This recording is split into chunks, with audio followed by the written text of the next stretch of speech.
Hopefully this is working. Is this working? Live chat. Can I sign into chat? Can I sign into chat? Open. Open! Live chat. Cool. Well, looks like all my equipment's working. I came on a few minutes early just to make sure everything was in order, you know? Because last time I came on, I started like almost 10 minutes freaking late because my shit wasn't working. Like I tried to log in and all that, and it said the chat was unavailable, you know? And then, anyway, I had to restart everything, and YouTube was being shitty. Oh, it's Trish the Dish. Nobody calls me that. They call her Trish the Dish. Nobody calls me that. Little Trisha Jones is only 15, and yet she's a senior in high school. Anyway, I could do more of that, but you know, probably get me in trouble.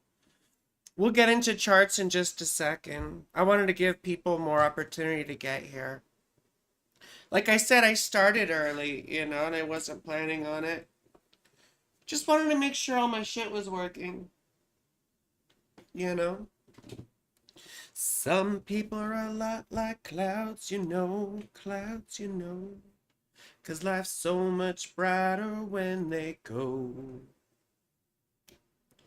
You've drained my heart for far too long, far too long. Couldn't see the thunder for the storm. So I cut my teeth and bit my tongue till my mouth is dripping blood. Oh, hey, Sarah. I'm glad you're here. I'm glad you're here. Yeah, we can just go ahead and start. I was going to focus on June astrology because we have some interesting things happening, you know. Like we start the month next month off with the Venus superior conjunction. And what is the superior conjunction? It's when Venus appears to be behind the sun. Because there's two type of conjunctions in the Venus cycle. There is the inferior conjunction where Venus is closer, like in front of the sun relative to the earth. And the superior conjunction when she appears to be behind the sun relative to the earth. So it's sort of a momentous thing because it's the midway point of the Venus cycle, you see? And it's quite important. There's a lot of symbolism with it, you know, that goes back to my mama Inanna, right? The Sumerian goddess of love and war, who was the prototypical Venus. Yeah. I mean, everyone I think knows that I'm sort of an atheist, right? At least in the Buddhist sense. But I still do devotion to my mama Inanna, you know. I have a picture of her on the wall. Of her in relief, anyway.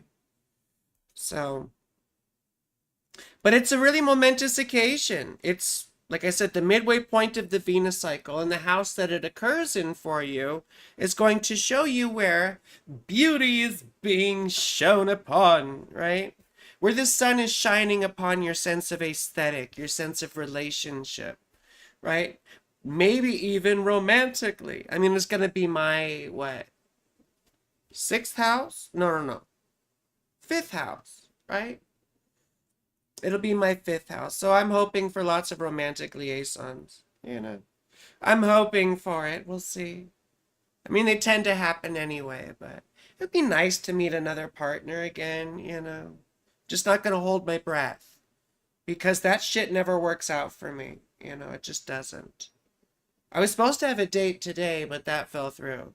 So here I am. This is why I'm doing a bit earlier. Plus, I wanted to see if more people could come. You know. Shani, hello, my love. Shani, we can handle you first because you're one of my members. But if you all want to start putting your birth details in the chat, I will start recording them. Remember, date, time, city. That order. Date, time, city. Date, time, city. That order. Please. Some of you I may have still. I'm pretty sure I still have Shanies. But yes, I want to do your chart. I want to do all your charts. Just start putting your shit in there. And then I'll take a picture. And while I'm waiting for you all to put your stuff in there, I'm going to keep talking.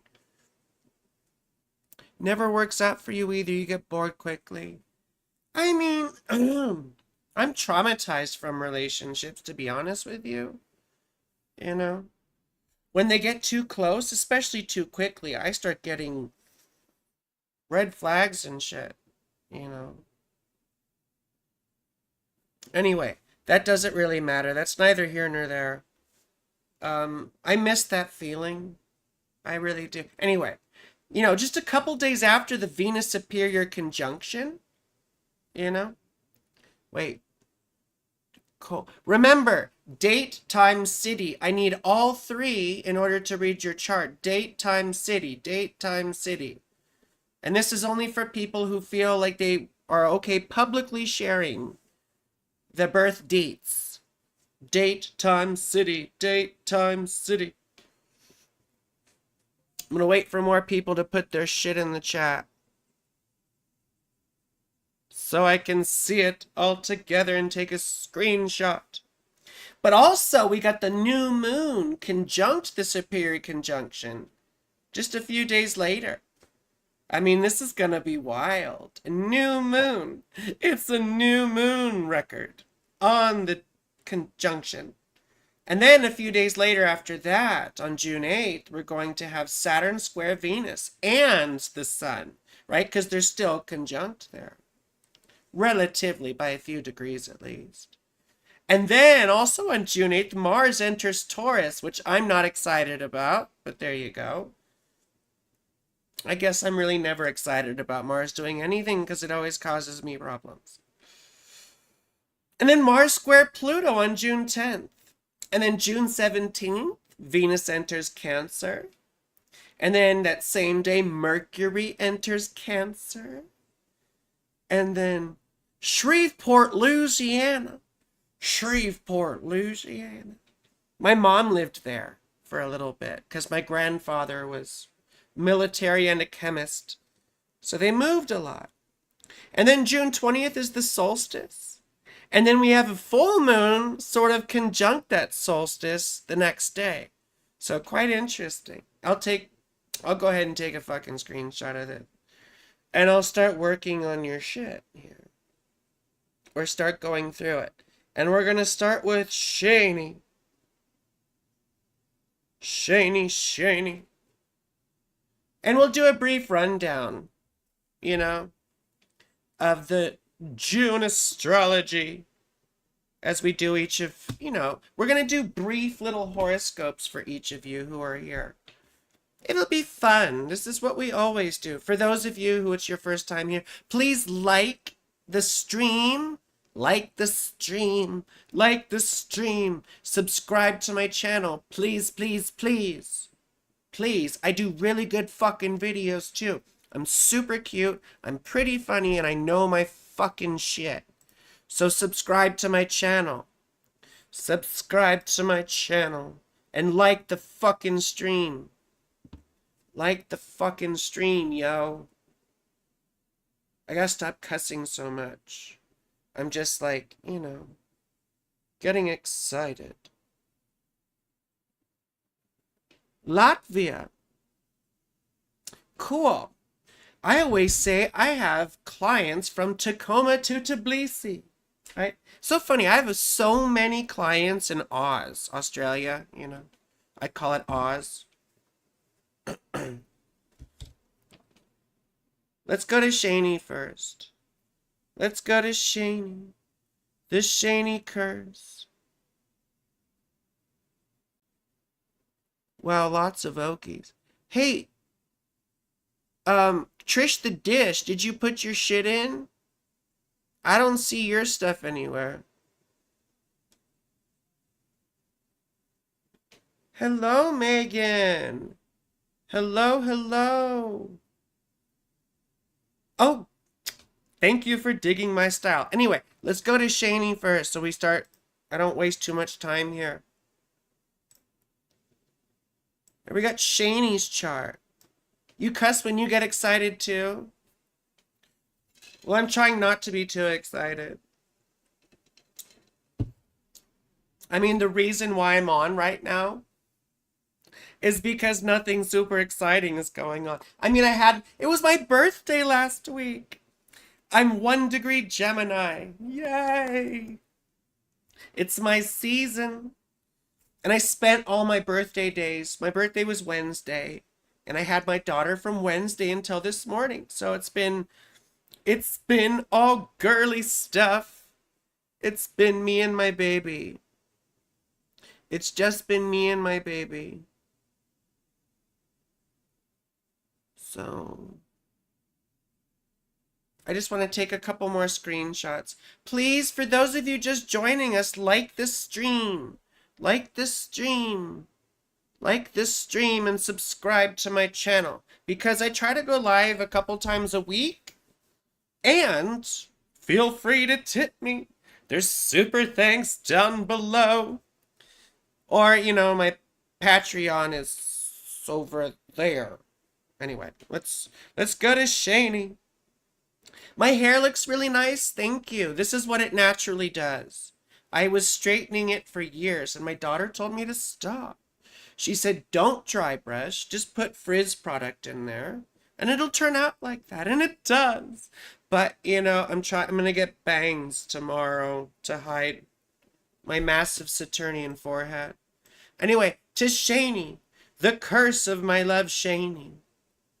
So, Shani, this is your birth chart. And this is your birth chart on drugs. Any questions? I just said that because of the 12th house. You know what I mean? You know what I mean? Oh, it's Ms. Colston. Ms. Colston, we'll look at some of your shit too after this. And then we'll continue on with everyone else in the order that they were received, right? Just like my booty calls. I take them sequentially, right? Anyway. Yeah, I didn't know you could do curly bangs, so I'm going to try it. We'll see how it works out. She's going to see, you know, what we can do with my mess. Anyway, so we were talking about June. I lost my train of thought. So the Venus superior conjunction's going to be in Gemini. What? Pray tell. I have the chart for that. June 4th. So that's going to be in Gemini, your 8th house. That's interesting. And Jupiter's going to be on top of your moon at the same time. Jupiter's now in Gemini.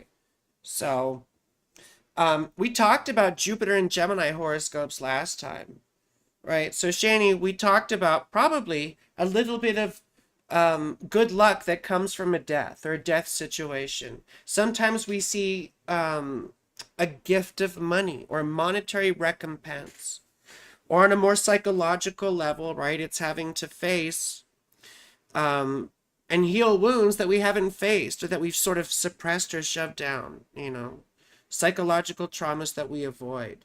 It also has to do with facing fears and overcoming fears, right? Now, this will be 14 degrees Gemini, and the superior conjunction in your 8th house will probably shine a light on, once again, these same themes. You know, stuff that we've repressed, suppressed, painful memories, painful trauma, right? Venus rules your 7th house, so it's likely to do with relationships.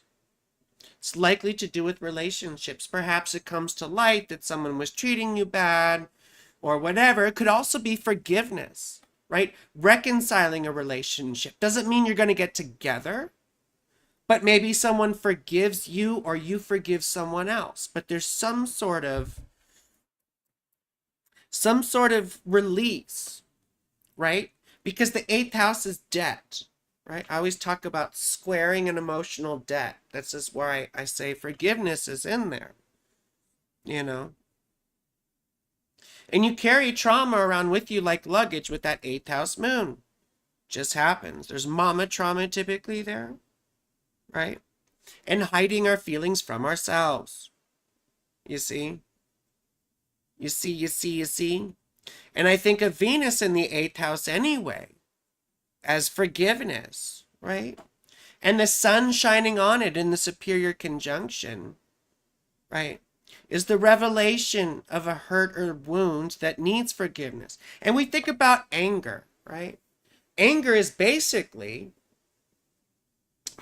based on a hurt, right? Marshall Rosenberg said that, nonviolent communication. He used to say that all anger is based on hurt. And I found that to be true, you know. I found that to be true. Makes sense. I intellectualize too much. Yeah, I mean, that's a Gemini moon thing. And Gemini moons can never commit to anything. That's one thing we have to learn, is to choose a course of action and see it through, even if it feels like it was the incorrect one, right?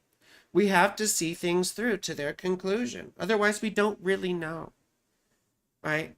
Now, that's Venus and the sun, but Mars is going to enter Taurus, as we said, in June 8th or whatever. And that's your seventh house. So you see, this has to do with splits, confrontations, and conflicts when it comes to romantic partners and relationships. You see, it can also be a contest, something to do with facing one opponent, right? Or a challenger of some sort. You know, there's different, sometimes it's like an election or a race, or, when I think of the ninth house more as court battles, but it could be that sort of thing too. But Mars in the seventh house, I typically see as the beginning of the end of a relationship sometimes, or at least conflicts surrounding it. If you're not with anyone, if you're single, you could see yourself get quite agitated about wanting a relationship, So anyway, those are things to just be aware of, right? And then the new moon, where's that new moon? The new moon, June 6th, is also in your eighth house. You see, all this is Gemini stuff.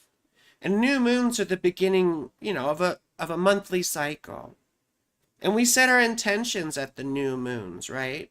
And we reap the consequences or the rewards at the full moon. And there's a full moon at the end of that. And we typically say the full moon in the same sign, which would be, later. Typically, like 6 months or some shit like that. I can't remember. But here, the new moon could also indicate, it further emphasizes all these eighth house themes, right? Which are all about death on the one hand, but also about receiving a gift and or forgiveness, right? Sometimes forgiveness is the gift. So there's a theme of healing here, of trying to draw things out from the hidden spheres of your mind and of life, to make you aware of things, to bring them to light, which will be good for you in the long run, even though in the short term it can be painful. But you see Jupiter there on top of your moon, that's sort of indicating, right? And then the sun conjunct Venus. That all sort of says that we want to let go and release ourselves from being chained either to conditions of lack, right? Not having material stuff, right? Being freed from that sense, and also being freed from the sense of owing in terms of guilt, right? Carrying guilt around with us, or carrying resentment, either one or both, right? Learning to let those things go. Anyway, let's go on to the next person. We'll talk about MZ Colston really quick, and then we'll go to everyone else. Because they signed up for memberships, for my YouTube memberships, right? So please feel free. I encourage you to sign up for my YouTube memberships. We're starting to do all kinds of fun perks for that.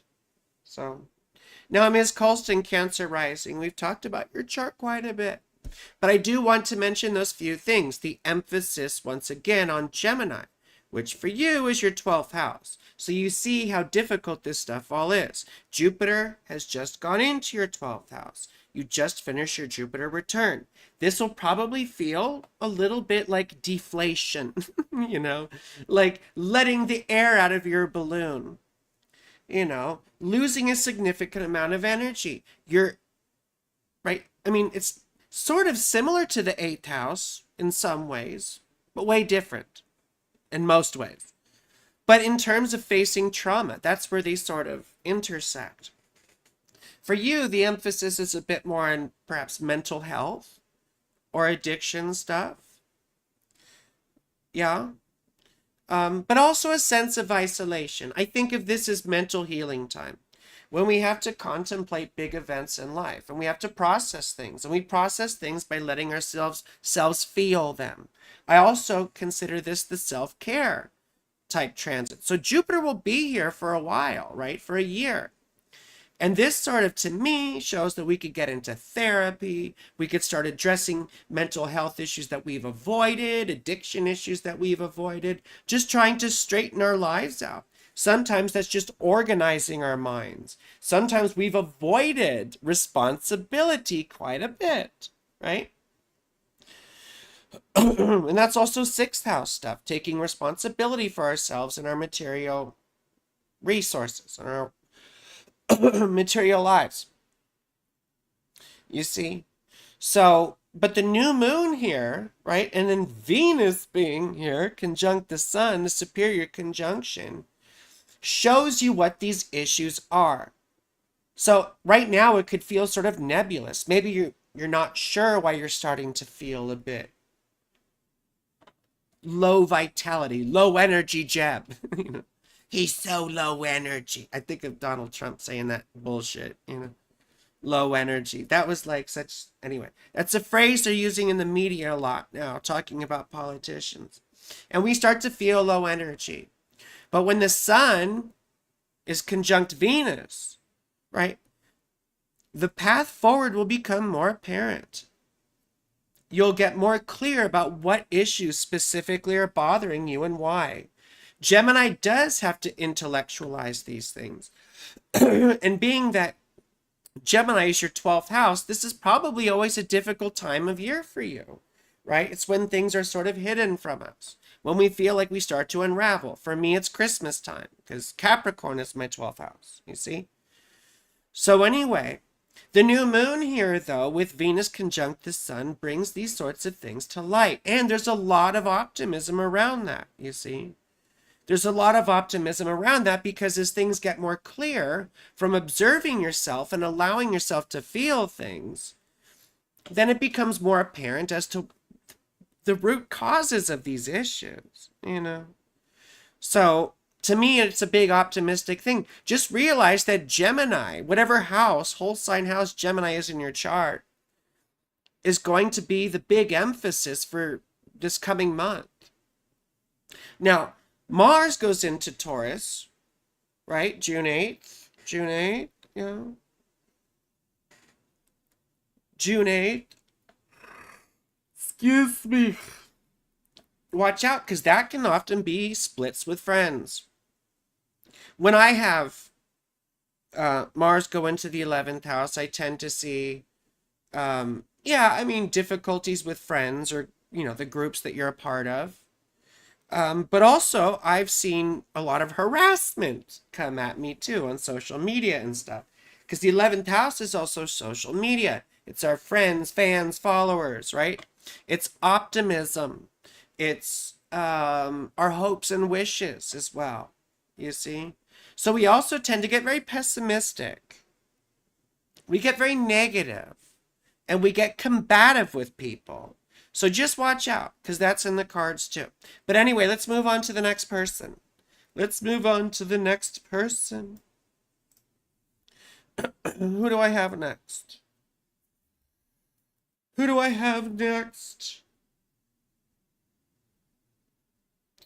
Okay, we did Shani. Let's go back up. Let's go back up. Lachana. Do I still have Lachana on here? Lachana. Lachana. I thought I remember. Yeah, I do have your chart. I do have your chart. So Lachana is next. We have Lachana. Lachana. Lachana. So Capricorn rising. So it's the opposite of Ms. Colston. My daughter's a Capricorn rising too. And my sister. Pretty interesting, yes. Good, my darling, you're still here. What did I want to say about your natal chart? You have the sun conjunct the north node. Your north node is in the 11th house as opposed to mine, which is the 5th house. You know, so sort of the opposite condition here. But as you get older, well, you're already at that time in your life, you know, when idealism starts to take precedence over your individualism, perhaps. You know, we start to have visions of what the future could be like. You know, we start to feel tied or identified with causes or groups of like-minded people who believe like we do, you see? So that's something. And also Mercury in the 11th house rules your 9th house, you know, of worldview, spirituality, politics, you know, your beliefs and values. So that's pretty interesting to me. All in Scorpio in the 11th house. So you probably feel like you need a life purpose as you get older, you know. And you probably will be dissatisfied with yourself if you're not participating in some way, you know, in something bigger than you, like a bigger cause than you, something that you believe in, perhaps having to do with fairness or equality or rights and some kind of shit like that, you know. Anyway, but what's happening with Gemini? That's your 6th house. So it's a very similar situation to Ms. Colston, only reverse, right? The emphasis is once again on self-care. Jupiter goes into Gemini, and it sort of forces you for that year, or rather than forcing you, I guess, because you could ignore it. Sorry, my neck really hurts. I have arthritic discs, and I have to figure out physical therapy soon, because today it started hurting really bad. Because I have degenerative disc disease, apparently. Wonderful. I've got like 4 chronic illnesses. Wonderful. But similar here, right? The emphasis is on self-care. And for that year, it forces you to straighten out and organize your life. Sometimes that entails real physical changes in your life, right? Like you realize you have to, improve your nutrition, improve your work-life balance, your sleep habits, right? Exercise, all that sort of thing. Excuse me. But it also has to do with organizing your life, right?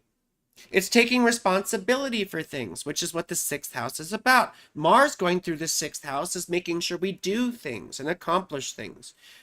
Jupiter going through here sort of gives us the desire, right? And the pull to start straightening things out. Saturn going through here gives us a rude awakening, right? To take a look at how we have our lives organized, you see? That's always a bit of a rude awakening.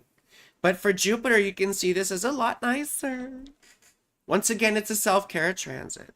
So it's prompting you to organize your life. Now, when Venus and the sun conjoin here, and then the new moon the next day, it's an indicator that you need to begin, right? What is this, June 4th? June 4th? June 4th, 5th, and 6th, right? These several days leading up to the new moon when we have the Venus superior conjunction, right? It's shining a light on the shit that you need to work out in your personal life, right? Because the 6th house is the things that fall apart if we don't take care of them, like your body, like your obligations. You gotta, do all the shit that you have to do in order for your life to function. You know, you got to clean your house. You got to do your laundry. You got to wash the dishes, right? This is all the regular maintenance. You got to take care of your fucking neck and your arthritic discs, you know? So take this as an opportunity, because something's going to be revealed and it probably won't be comfortable, but it'll be very positive in that it'll set you on your way to start working on the areas of life, you know, daily life. Sometimes it's your job. Sometimes it's your health. And where you can clean those up in order to be happier and to feel better, you know. So anyway. And then Mars goes into your 5th house. And when Mars goes into your 5th house, if you have children, you'll probably get into conflicts with them. Our kids can be very contrarian, pain in the ass when Mars goes through the 5th house, you know. It can also indicate your libido being amplified, desiring more romantic liaisons, perhaps. And that can be quite frustrating if you don't have an outlet for it, you know. And if you don't have an outlet for it, just do it yourself, you know. So many people are so weird about masturbation, you know. Like, get over it. Get over it, you know. Along with the grandkids, yes. Yeah, so if you have grandkids, I was trying to be nice to you. I wasn't trying to call you grandma. Although I have been with a few grandmas, I have to say. I have been with a couple of grandmas. I have a wide age range, you know. I have a wide age range. Ugh. My neck is killing me. Ugh. Yeah, but grandkids are included in that 5th house stuff. You know, sometimes it feels like you can't have fun. You know, just another quantum wave function says, I've been doing it for myself for 2.5 years. I took 2 years out of dating where I just did it myself. But that was while I transitioned. And it was after a very traumatic relationship and a really bad breakup. So, you know, I feel you, but I could never, ever do that again. I could never do that again. Anyway, so it's an opportunity for, you know, for enjoyment and all that sort of thing. But you can also get into conflicts on outings and trying to have fun, right? Fights happen at the zoo or the water park or whatever. So just watch out. Just watch out. But typically it's conflicts with our children. We already talked about Gemini. Gemini-ness. I remember your chart though, because the Pisces moon. I do remember that. I remember the Alamo. And Mercury trine the moon. Mercury trine the moon. Let's talk about our feelings. Let's talk about our feelings. And maybe your mother was intelligent. You know, maybe your mother was intelligent in particular. Anyway, we should move on to the next person. Should move on to the next person. Because I want to give everyone an opportunity. And if you haven't already, like the stream, please. Like the stream, subscribe to my channel, please, please, please. Because I'd like to go, I go live a couple times a week. Right, that's what I'm trying to do now. And remember, you can tip me. There are super thanks below. I really, really, really, really appreciate tips. And I prioritize tips and or members. You can sign up for my memberships. Everything's below. But now we're going to the next person. Next person. Please like the stream. Like the stream. Comment and all that fun stuff. Okay. Now we did Lachana.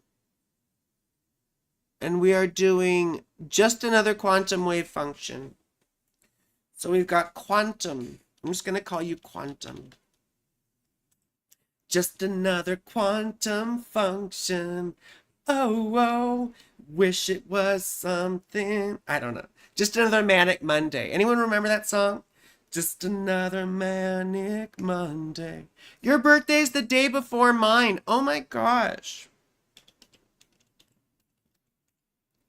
Your birthday's the day before mine. You were born just a couple years before me, 3 years before me. Just another quantum function. Oh, oh, wish it was function.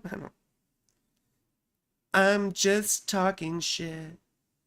Baltimore. Baltimore. Baltimore always reminds me of John Waters, the cult director. Anyone remember John Waters? I love John Waters.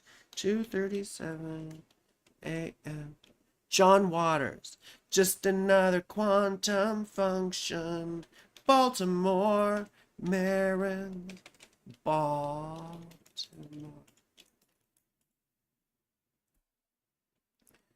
Okay. Just another quantum function. I can't stop it now. I can't stop it now. Thank you, Sarah. Yeah, my neck is really bothering me. Ugh. Anyway, quantum. Birthday before mine. Day before mine. Make sure I got your shit correct. Just another quantum function. Okay, Baltimore. So we got a Pisces rising. I think this is the first time I've seen this chart. We've got Saturn opposite that rising sign. So interesting because when I see Saturn in the first house, I think of people who look for their value through others. When I see Saturn in the seventh house, I think of people who are like hyper independent, right? Like, I'll do it myself. Leave me alone, right? It's hard to relate to others and it's hard to be in relationships when you're hyper independent. And oftentimes the hyper independence is a consequence or a result of being let down as a child or as we're younger, feeling like we can't rely on other people, right? And then Saturn is retrograde, so you're not very good with your own boundaries. The other thing about Saturn in any relationship to the ascendant is that it fucks with our confidence, right? We feel like shit. We are our own worst enemies, you know? I mean, they say the enemy of my enemy is my friend, right? So, if I'm my worst enemy, anyway, sounds funny in my head. You see what I'm saying? See what I'm saying? Thank you, my darling. So, quantum, anyway, we suck at boundaries, we have confidence issues, and oftentimes that sense of hyper independence comes from being let down, right? Being afraid to rely on people. And then when Mars is in the seventh house too, right? When Mars is in the seventh house too, we often see conflicts when it comes to romantic relationships. Well, now, if we want to see the condition of your romantic relationships, we would look at the seventh house ruler, right? Which is Mercury, down here in the fourth house in Gemini. Mercury's very happy in Gemini. So I would venture to say at some point in your life, maybe it's already happened, you have a long-term relationship that is sort of beneficial for you. Now, you got Mars square Mercury. So it's likely that you've had some significant breakups as well. But I would venture to say there's a good relationship somewhere in your life that happens. And perhaps you had a good relationship with your father. Only reason I'm saying that is because Mercury also rules your fourth house, right? And is pretty well dignified, except with being square Mars, right? Dad could have had a bad temper. You could have had fights with dad.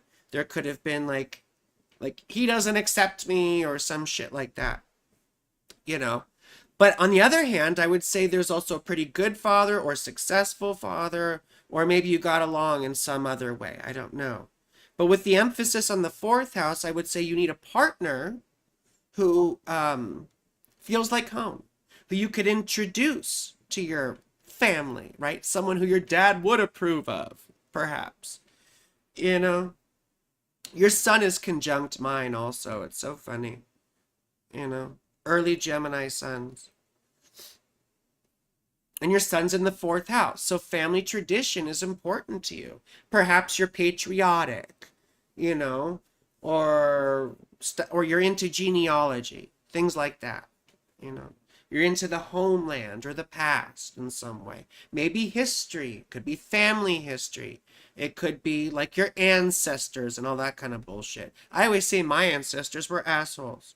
But anyway, we should talk about transit stuff. I just wanted to mention that sort of thing. Jupiter, really quick, you know, rules your first house and is very unhappy in the seventh house. So, a couple of things about that. You might want to watch out for health problems.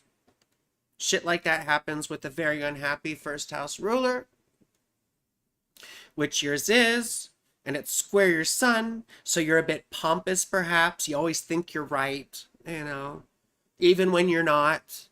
I always talk about, you know, Jupiter in hard aspect to the sun as having the best intentions while they pave the road to hell.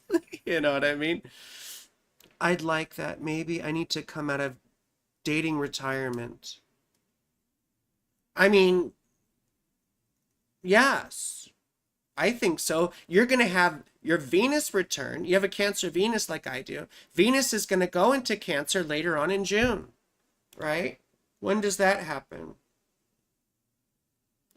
When does that happen? June 17th, right?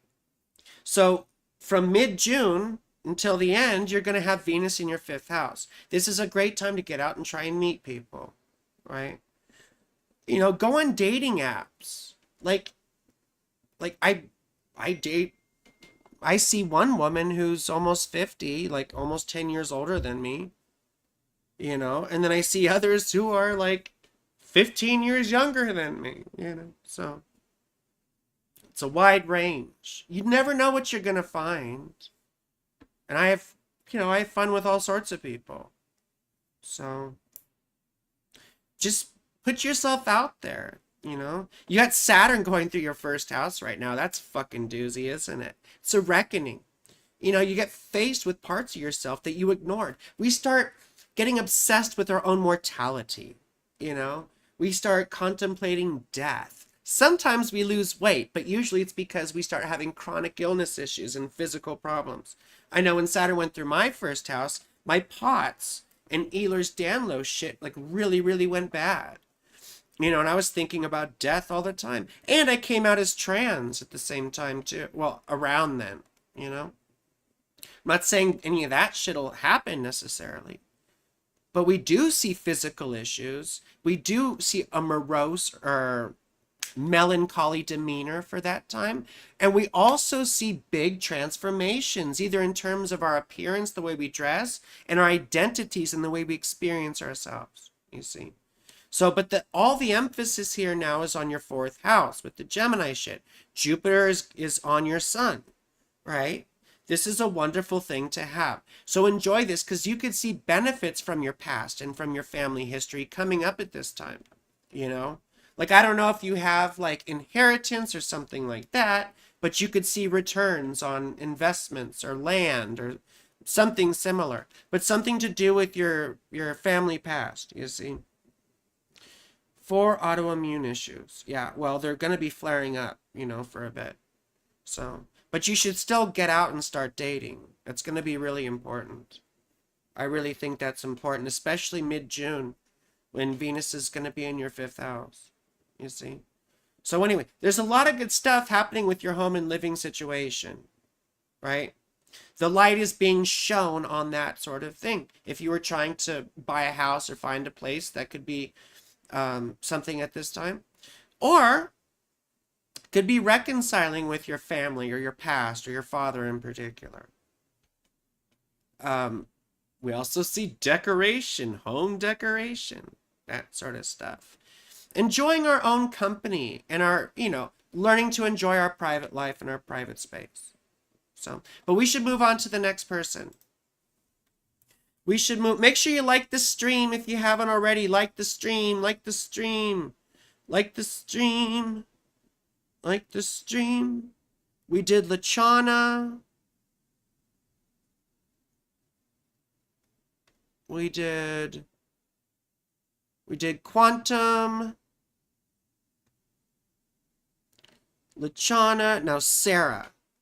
We have Sarah. Well, there's two Sarahs here. So this Sarah is from Oklahoma City. This Sarah is a Capricorn from Oklahoma City. I'm not sure. I know this isn't my dear Muffin Sarah. This is another dear Sarah from Oklahoma. Oklahoma. Wasn't that a musical, Oklahoma? Sarah. Turn back, Sarah. Thank you, Quantum. Thank you, my love. Thank you so much. I really appreciate you. This helps me keep going. Just another quantum function. Okay, where's your shit? Sarah. 7:32 a.m. 7:32 a.m. 7:32 a.m. Oklahoma City. Oklahoma. I wrote Oklahoma. Oh, I made myself laugh. I made myself laugh. Oklahoma. Oh my goodness. Okay, so Sarah. This is not my dear Sarah Smile. This is the other Sarah with Venus conjunct Pluto and Scorpio. I love when I see that. It's always so attractive to me. It's really hot. You know, especially when someone has it trine my Cancer Venus. My fucking neck, yo. Ugh. My neck, my back, my C and my crack. Look at that moon trine your ascendant. Sun conjunct your ascendant. Right? You have a disseminating moon. The moon's on the waning cycle here. Tends to make us more critical. Right? We're always criticizing things, picking them apart. We tend to be the ones that, you know, are talking shit and deconstructing things rather than, you know, making them and building them up. You know, these are the kind of people that are sort of pessimistic in some way. I mean, not necessarily pessimistic, but nitpicky. You know, and you have a Virgo moon, right? And moon in the 9th house, and Jupiter in the 9th house. So you were the kind of kid who was asking big questions, right? Like, what is God? Why are we here? Is this even a thing? Who am I? Right? These big sorts of questions. You may have been attracted to spirituality or religion as a child, right? I have Saturn in the 9th house. That tends to make atheists and skeptics, right? Which is sort of weird for an astrologer, I suppose. But please like the stream if you're just coming here. Please like the stream, subscribe to my channel. Please. And you can tip me down below with super thanks. Just the tip, right? Just to see how it feels. Or maybe more than the tip. Right? Just shove it in. Thank you. Thank you, Culpepper. Thank you. We will get to you post haste very quickly.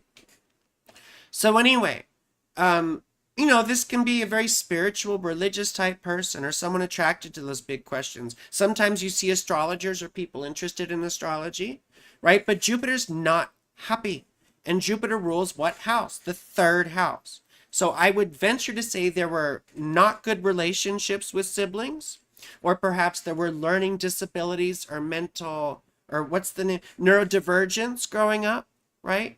Could be neurodivergent issues. And you might have those anyway with the 12th house Mercury, who's also very unhappy in Sagittarius, right? Relatively conjunct Mars. When I see that sort of stuff, I think it could be mental health or addiction issues, right? Also neurodivergence and that sort of thing, you know? So just be aware of that, because that sort of stuff gets exacerbated or interferes with all these spiritual and religious inclinations, you know? Like you could see Mercury and Mars are square Jupiter. Now, those also make people pompous, right? Who always think they're right or have the right answer in many ways, you know? Thank you, Cole Pepper, for the super chat. Thank you, thank you, thank you. But you see, these are things you have to be aware of. And when you have a Capricorn sun conjunct your ascendant, first house north node, and all these sorts of things, right? You have to be aware that you're not eclipsing yourself. You know, we could start to think we're way more important than we are. We get delusions of grandeur, or we feel very sort of, how dare they treat me that way? What's the word? Entitled. You know, we start to feel very entitled. And we have to be honest with ourselves. We have to be very, very honest with ourselves about our limitations, right? And you could think of that 12th house as blind spots. Yeah? You could even think of that 8th house Chiron as blind spots. I imagine you grew up poor or in a difficult financial situation. If not, your parents probably told you that you didn't have enough, right? That there wasn't enough to go around, you know, which still can be a painful feeling, you know. That can be a painful feeling as well. You have bipolar 1 disorder and suspect you may be on the spectrum as well. Yes, I'm very entitled, you know. Yeah, my mom has a first house sun. Oh, so does Sarah Palin. I remember that one. You know, people who feel very important.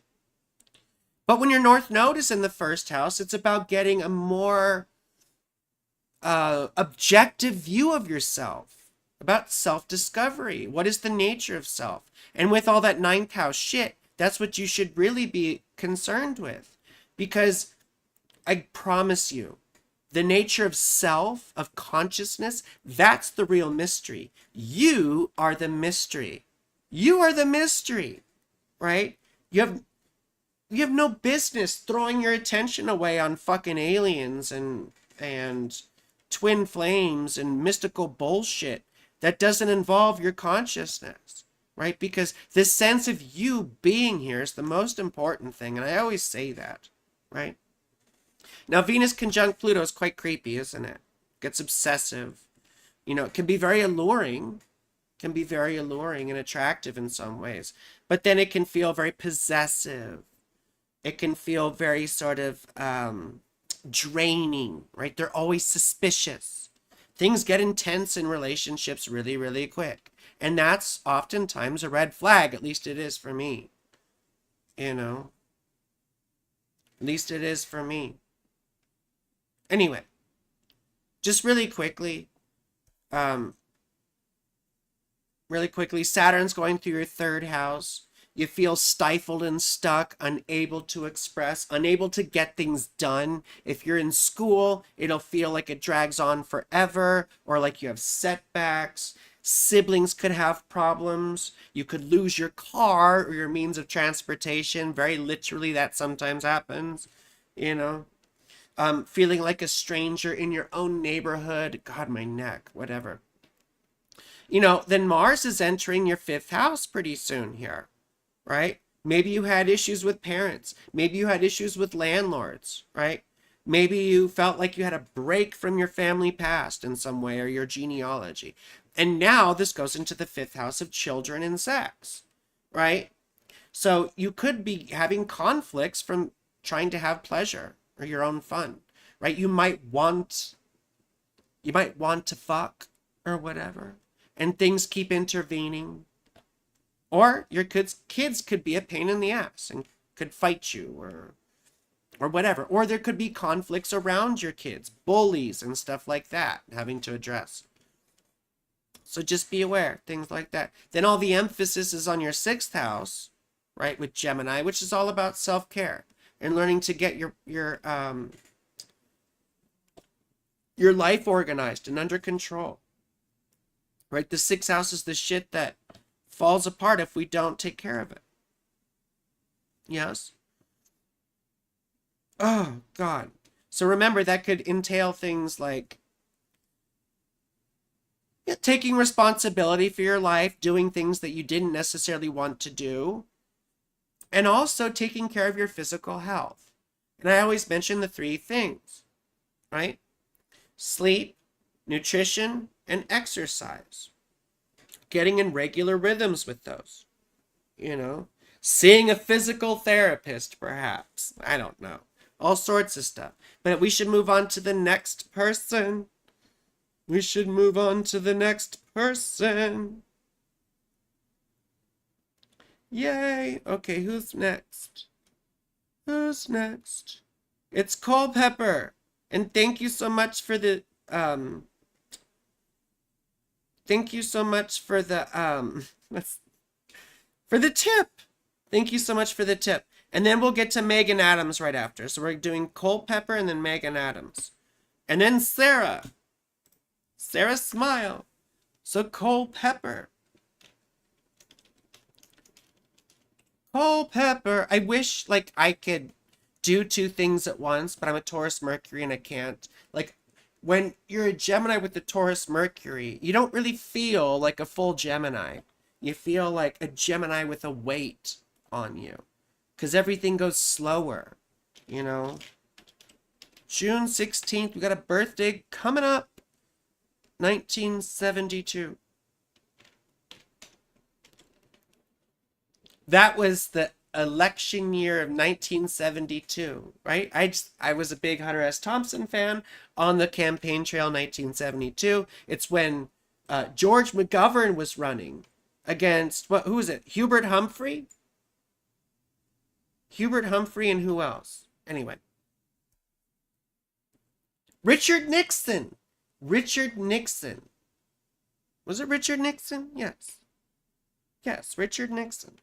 And George McGovern was like the progressive candidate. Anyway. None of you give a shit about that. None of you give a shit about that. Politics is like my main thing, even more than astrology. 4 a.m. 4 a.m.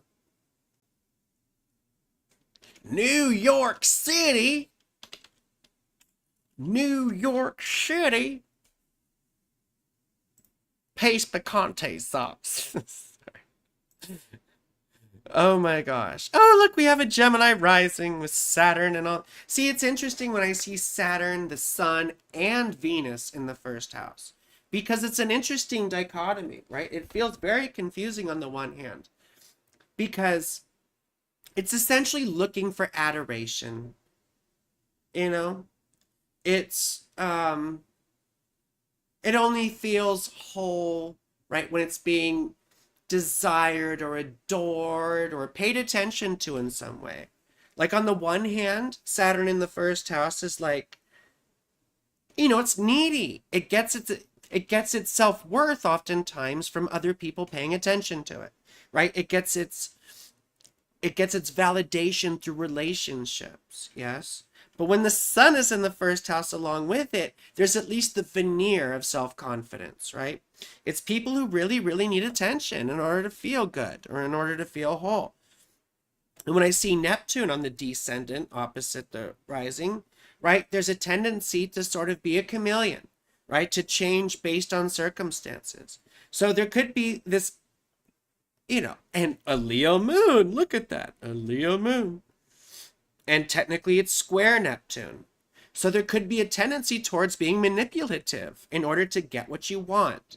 Or, you know, manipulating people into adoring you or loving you, right? Guilting people into like, don't you love me? Don't you like me? Right? What's that song? God, there's a song like that. I can't remember. Anyway. Don't you love me? Don't you like... I can't remember. I know there's a song like that. And you have a very unhappy Jupiter. Very unhappy Jupiter. Retrograde. And in fall. Jupiter rules your 10th house. Right? So not a good career history, perhaps. Or having a bad reputation or having a public fall from grace or a public embarrassment in some way. It's oftentimes how we see that. Could be someone who works in the death industry or works with payroll or finance or banking, those kinds of things, or criminality. People who do criminal things, or, corrections or stuff that has to do with criminals. Although the 12th house is prisons too. You see, we're Sagittarius. Your 7th house. So you're attracted to the bad boys and girls, maybe even abusive people. Maybe you had abusive relationships, right? Because you were attracted to confident people, I'm sure. Well, you have Saturn in the 1st house, so you were probably looking for your value or your self-worth through relationships, which then probably led you to the bad boys or girls, and Venus in Gemini in the 1st house too. You see, Venus is what's called combust here, being within 2 degrees of the sun. It's not good for Venus, right? Gemini Venus, likes to taste everything in the candy shop, of course. Likes to have lots of different experiences. See, you were born during a Venus conjunction too. And this one's going to be conjunct your Saturn. That's quite interesting. I wonder if you were born during a Venus superior conjunction or inferior conjunction. Let's see. Venus superior conjunction, 1972.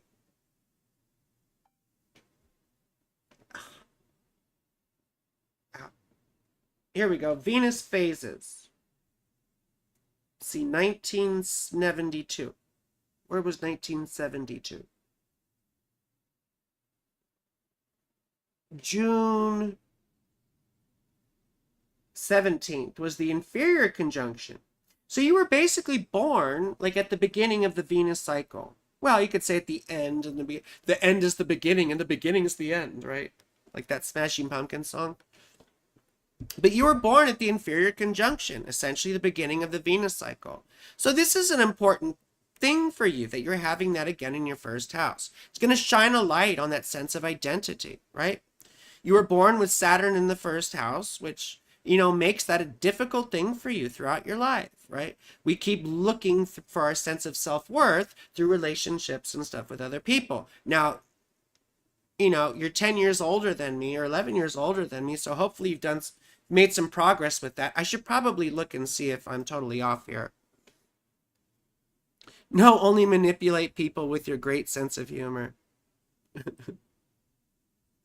You work in clinical research, compliance currently. Oh, yeah. Well, research hidden things. There you go. There you go. That's interesting. Anyway, you have to watch out for addiction stuff too. With the moon square Neptune, sometimes it can be like, weird psychic shit. Like, I don't fully believe in a lot of that stuff, but people get like sleep paralysis. They feel like evil spirits and, whatever. Or they see ghosties, or they feel like they see ghosties, Again, I don't really believe in a lot of that stuff. But a lot of people do, Some people are mediums, even though I say you're not even a small dude, But Leo moon does also feel very entitled too, It craves that attention.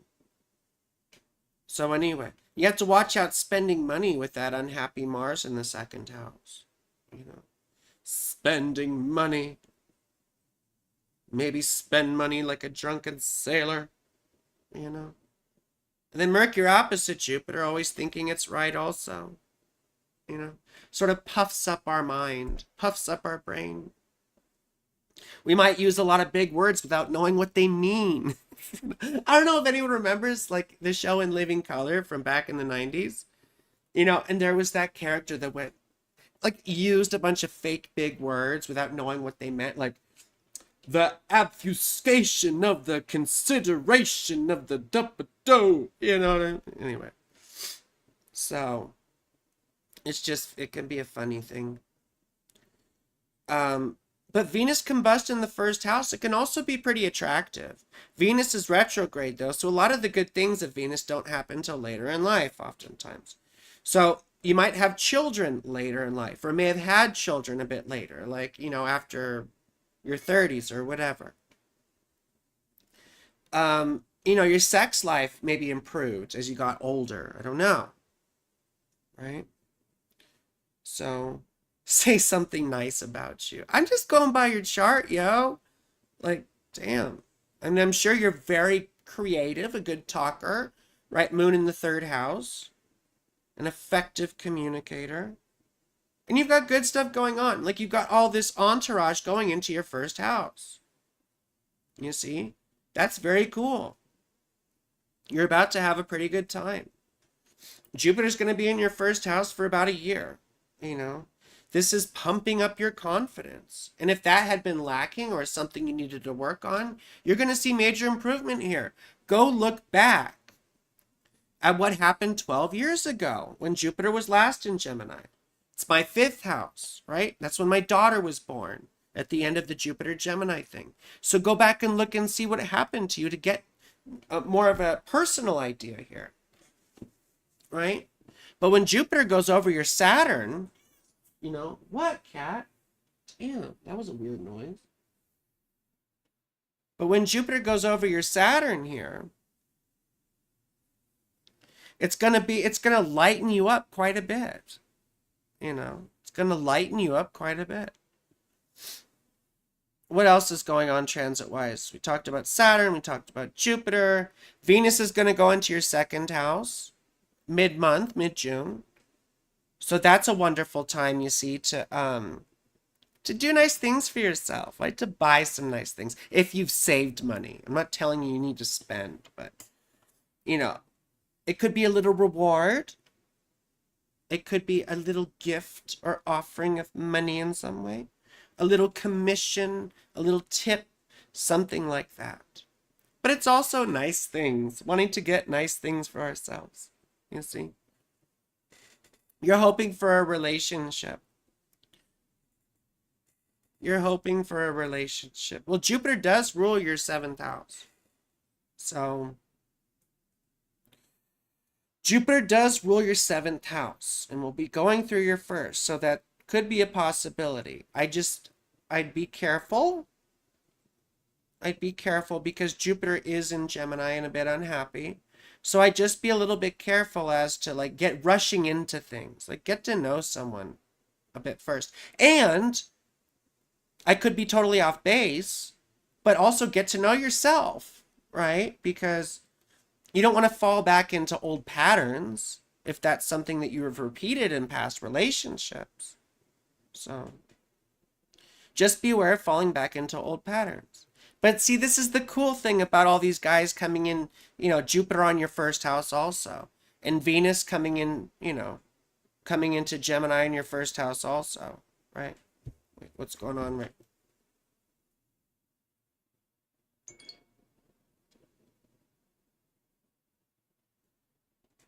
I mean, Venus in your 1st house right now. I know I met my previous partner when Venus went over my ascendant too, you see. So take this opportunity, because right now with Venus in your 1st house, this is your time to sparkle, to feel attractive, to look pretty, to get out there, right? Get a new dress, get new shoes, do something with your hair, I don't know. But this is time to cultivate, a renewed self-image. You want to be able to look in the mirror and be like, ooh, damn, looking good. This is that sort of fucking transit, right? This is the time to build your confidence. Jupiter's here. The sun's here. Venus is here. We're getting this superior conjunction, shining a light on you, your aesthetic, your beauty, your appearance, and your mind, the way you think and your sense of identity. You see how this has to do with feeling good about yourself and looking good, right? So enjoy this time. Take advantage of it. Take advantage of it. Anyway, let's move on to the next person. This is Megan. Megan, I hope you're still here. I hope you're still here, Megan. Megan. Got 11/18/1990. Another Okie. Another Okie. Megan. Megan. 11/18/1990. 11/18/1990. 9:43. Oh my fucking god, yo. I hate solar fire sometimes. I pressed tab, you son of a bitch. Go to the next fucking line. Hate it. I hate it. No. November 18th, 1990. 9:43 a.m. I hate when solar fire does that kind of shit to me. Still waters run deep. Still water. Oh my god. Thank you so much. Thank you, Cole Pepper. Thank you, thank you. I really appreciate it, sweetheart. Thank you. Stillwater, Oklahoma. Oklahoma. Oklahoma. I can say that because I'm gay. Okay. Please like the stream if you haven't liked it already. So I have you. Hopefully I got all your details correct. First thing I see.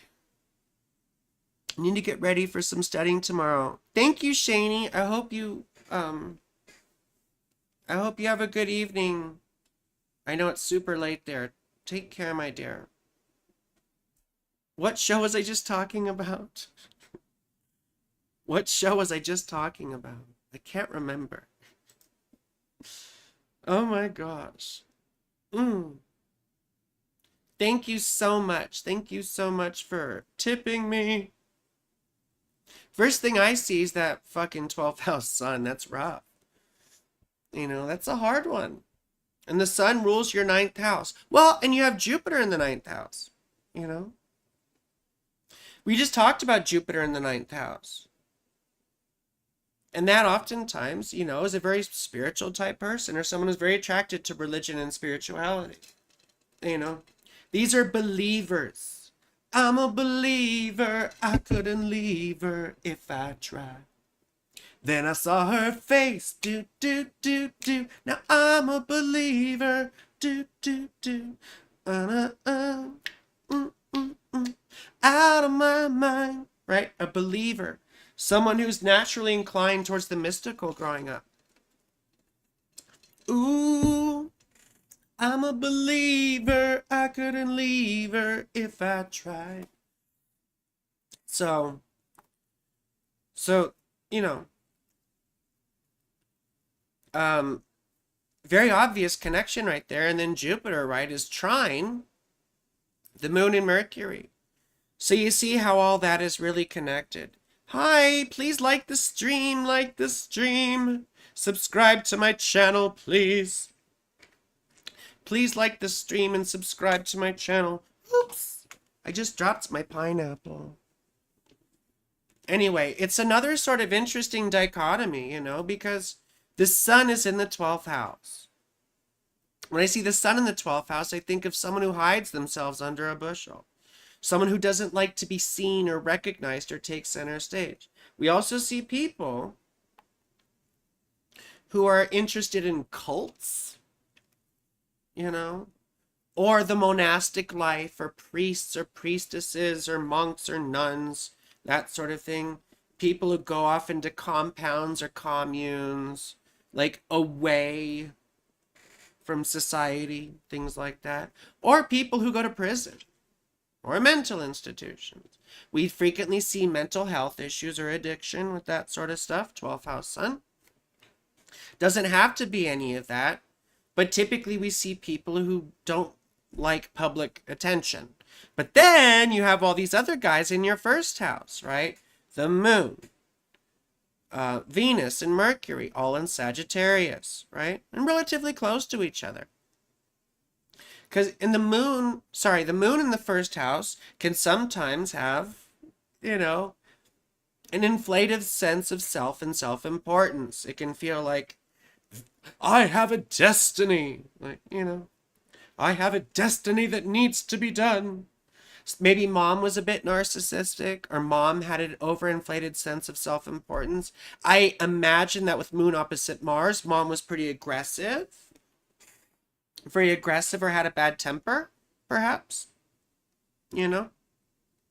You also have a very unhappy Mercury, so neurodivergence, ADHD, learning disabilities, whatever you want to call them. Neurodivergence, I think, is the best word now. Excuse me.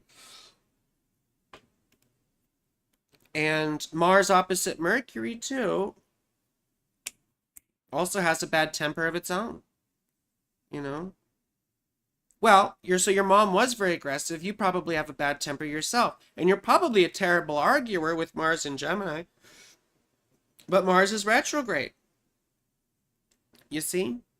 And what that can often indicate is that, well, first of all, the good stuff of the fifth house doesn't happen until later in life, which can mean you don't have children until you get a little bit older. Maybe your late 30s or something, mid to late 30s. But the other, oh, thank you, Shani. You're so sweet. Thank you for your tip. Thank you. Thank you. We have a queue, Sherry Berry. I will get to you if I can. The other thing, too, is that Mars rules your 12th house. So you may be attracted to partners who have mental health or addiction issues, like fixer-uppers. Like, oh, I can fix them. That's a possibility. But Mercury rules your 7th house and is in the first and very unhappy. So you could have gone for narcissistic partners. You could have gone for narcissistic type partners or abusive type partners. So be aware of that. Such a weird dichotomy, having a first house moon that feels very important and needs attention, as well as a 12th house sun that doesn't want attention. And then Venus in the first house, Venus in Sagittarius, likes lots of different experiences too, right? It likes to experience lots of different types of people. But in the first house, it can also be quite attractive. It can be quite attractive to people. Now, in terms of timing and stuff, Saturn's going through your 4th house. And that can be very difficult because on the one hand, it feels like being a stranger in your own home. It could be very literally having to leave your home, right? Losing a home. Losing a parent, unfortunately. Health issues with parents. Having to face unfortunate truths about your past or your genealogy or whatever. Sometimes we find out uncomfortable news about our past or our family or whatever, Jupiter, though, is going into your 7th house, which I like. So if you're not in a relationship, this next year could be the time in which you develop a relationship or several relationships, or, develop yourself to get into a relationship. Maybe it happens later in the 7th house transit, but something about you sort of develops the relational side of your life where you start to mingle or start to date or go on dating apps. You see, it's a process, It's a process. It doesn't happen all at once. Oh, excuse me. Excuse me. Now, Mars is leaving your 5th house for your 6th here in a few weeks. So if you had been having issues with your children, those should get better. If you had been, having some sexual frustration, that should be getting better too.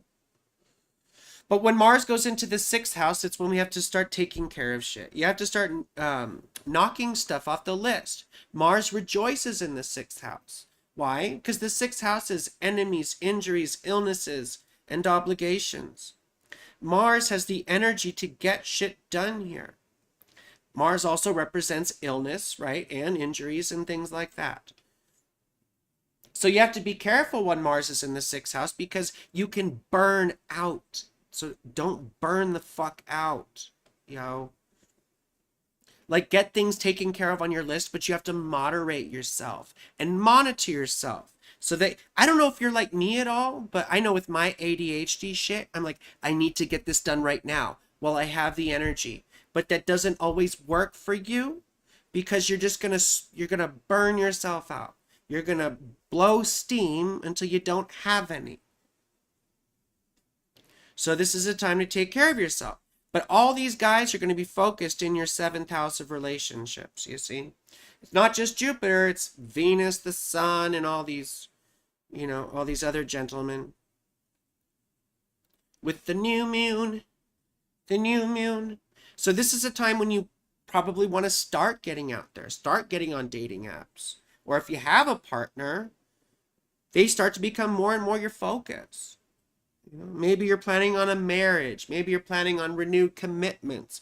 Maybe you're moving in together. I don't know. But in some way, you're going to be seeing a deepening of a romantic relationship. Venus then goes into your eighth house mid-month. And like I said, that has to do with forgiveness and things like that. It can be a monetary gift or whatever. But oftentimes I see it psychologically having to do with guilt and forgiveness and letting that stuff go. Right? And with Chiron in the eighth house, you probably have a sense of guilt all the time. Right? Saturn in the second house, when you're born with that, oftentimes is growing up poor. Right? Growing up poor or having a lack of resources. So anyway, very cool time. Now let's move on to the next person. That was Megan, and now it's Sarah. My dear Sarah, smile. My love, I hope you're still here.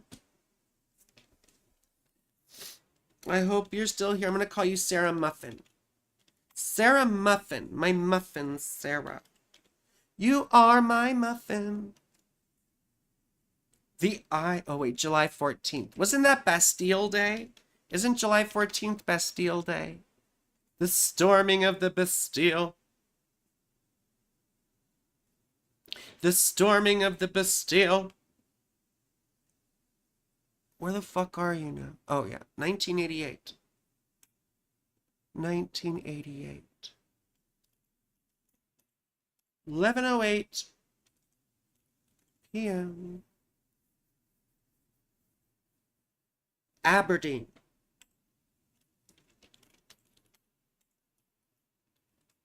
Not Aberdeen, Scotland. So we've got a Pisces rising. Just another Pisces rising. Oh, wish I was splicing. I don't know. Now I'm just making shit up. Oh my goodness. Saturn up in the 10th house. Mars in the 2nd house. Sun in the 5th house. Like me. Venus in the 4th house. So number one, right, we know the sun in the 5th house makes us very sexual, doesn't it? Can be very creative and all that fun stuff too, right? Like Walt Disney had a 5th house sun. J.R.R. Tolkien had a 5th house sun. I don't want to think about either of them having sex. Now I am, unfortunately. And you see, they were both children's authors in a way. Well, I mean, you could argue that Lord of the Rings was not meant for children, but they both produced works of art for kids. I mean, I read The Lord of the Rings when I was like 10 or 11. So, but again, very sexual, very sexual. You can also work with kids, right? That's another thing that happens. Having a love for children in some way. With Chiron here, though, it complicates any sort of ability to have your own children, probably, or makes you not want children or whatever. My daughter has a Cancer Mercury like you do. When I see Cancer Mercury, I think like just spit it out. Like they all take so long to say things. And they trip over the words. They're like they have to think about what um like um you know how like when this thing sort of like spit it out. Spit it out. Just tell me. Today, Junior. You know, like say it. Say it. Anyway, um, I don't mean to be mean. You see, when I see the North Node in the first house, to me, I think of someone who, as they're getting older, towards their late 30s, someone who's developing a sense of strong personality and individuality and confidence so that they don't slip back into codependent tendencies, right? And that sort of nonsense. Um, that sort of nonsense. Yes, me. Mercury rules your seventh house of relationships and is in your fifth. So you need fun loving sexual partners. Either people who are sort of like childlike and fun themselves, lighthearted, not super fucking heavy. Like the heavy shit would just drain you. I have a similar thing. I have my seventh house ruler in the fifth house. And the heaviness, like the constant catharsis, all like the conversations about coming to terms with things, that shit is exhausting. Like I need jokes and fun also. Like not everything needs to be fucking Plutonian. But you have Pluto trying your ascendant, so it makes you a bit Plutonian, doesn't it? You know? Makes you a bit Plutonian. And square your moon, right? So we think of mama trauma and the bipolar coaster. Oftentimes we see abusive or domineering mothers with that sort of thing, right? And then a sixth house moon. Mom could have been an enemy, right? Mom could have been super selfish, you know? Mom could have worked in the medical field or all sorts of things. In the service industry, perhaps. For you, though, you just had your Jupiter return. It's ended now. Jupiter's gone into your fourth house. So this is great for figuring out your living situation if that's an issue. Sometimes we buy a home. Sometimes we, start looking for a home or whatever, right? We make a beneficial move. Sometimes a long distance move. Sometimes our parents have luck that happens, or we have luck from our parents, right? Sometimes that's inheritances. When Jupiter went through my fourth house, I had a little bit of luck like that. So, um, um, I totally lost my train of thought where I was going with that. I'm sorry, my sweet. Oh, and Jupiter rules your first house, so that's quite important, you see.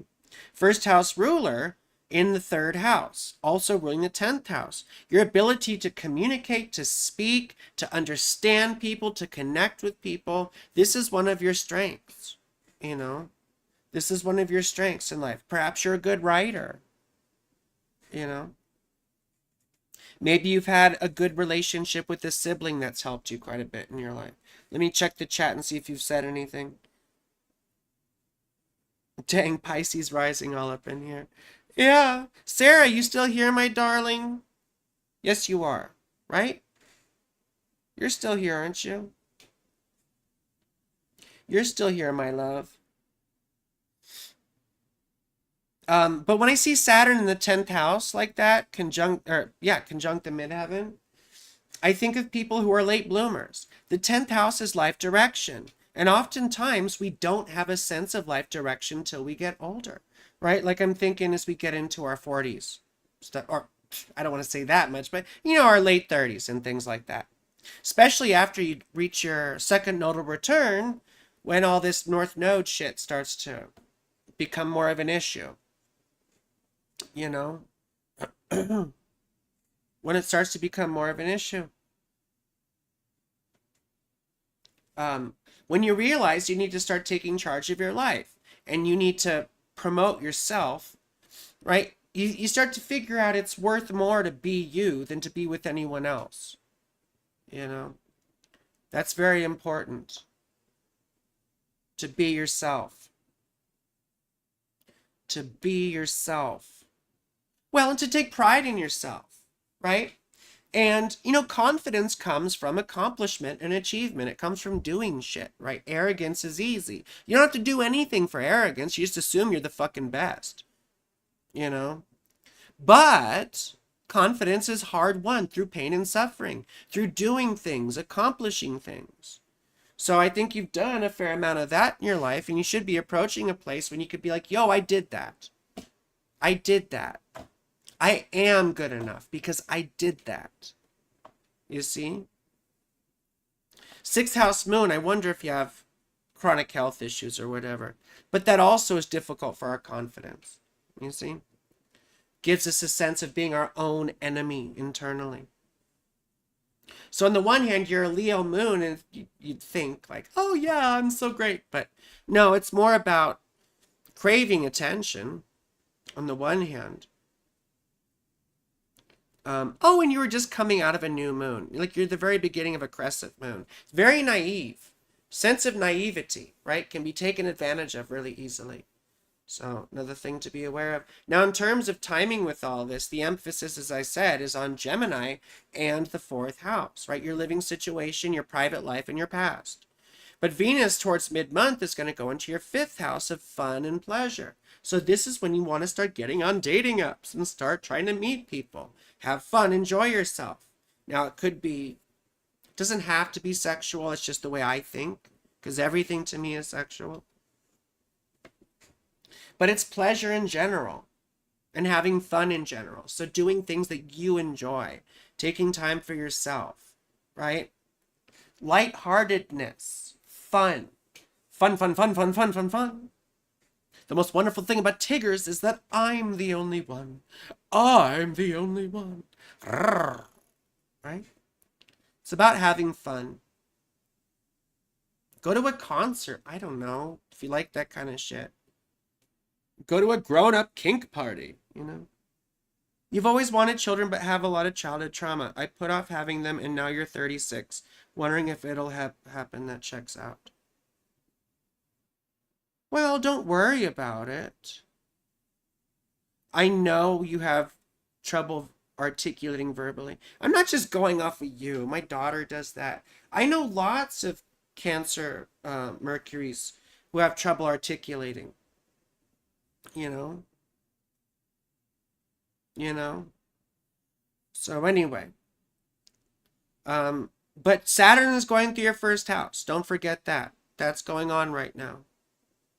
So that's the big backdrop. So you're being confronted with your own sense of mortality, perhaps, your own sense of identity, your own sense of self-worth, right? And you're probably going to completely change the way you look over the next year or so. So just be aware of that. It's a lot of good stuff though too. We talked about Jupiter, right, in your fourth house. Mars going through your third house starting mid-month or the 8th, is going to make you a bit of a pain in the ass, road rage, sharp tongue, yelling at people. Whenever Mars goes through my third house, I yell at people and I say some nasty shit. So we just have to be careful, to guard our tongue. You want to have fun with someone. Go on adventures and the like. Yeah. Yeah. And if you haven't met someone to have fun with, now's the time to get on like dating apps and shit. You see? And do all that fun stuff. Anyway. We should move on to the next person. Is there any last minute stuff I didn't say?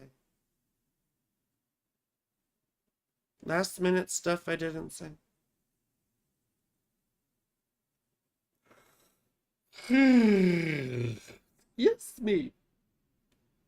Did I miss anything? Not for now. That's fine. Let's go to the next person.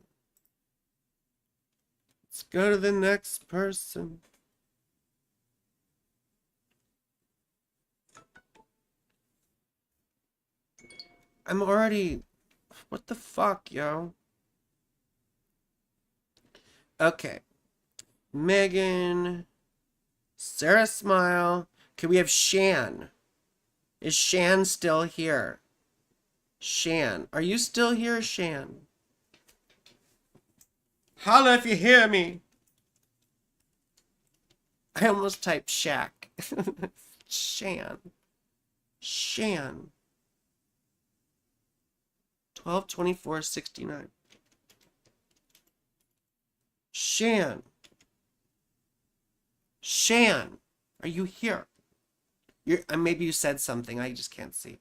9:33 a.m. And this is Shreveport. Shreveport, Louisiana. My mom lived there for a bit. Shreveport, Louisiana. Oh, my neck. Let's see if Shan answered. Yay, Shan is here. Yeah. Shan is here. Shan. Okay, we're doing Shan's chart now. So for Shan, Aquarius rising like me, this will be fun. Fun and easy. Aquarius rising with Saturn square and Jupiter square with Jupiter opposite Saturn. That's so much fun. And Saturn's retrograde. I have a similar thing. Saturn is my ruling planet too. You're another Saturn person like me. Saturn's in the 4th house retrograde. So first of all, I mean, being square your ascendant too, you might have chronic health issues like I do, right? It generally does fuck up our confidence. We feel a low sense of self-worth. We have identity issues growing up. Sometimes we feel like we can't be who we are, you know? And there are many different ways that sort of expresses and manifests. And we start to reconcile those things as we get older, as we approach our late 30s, early 40s, depending on other things. You see? It can make us morose and macabre. Sometimes make us a bit like gothy or punkish or whatever. You see?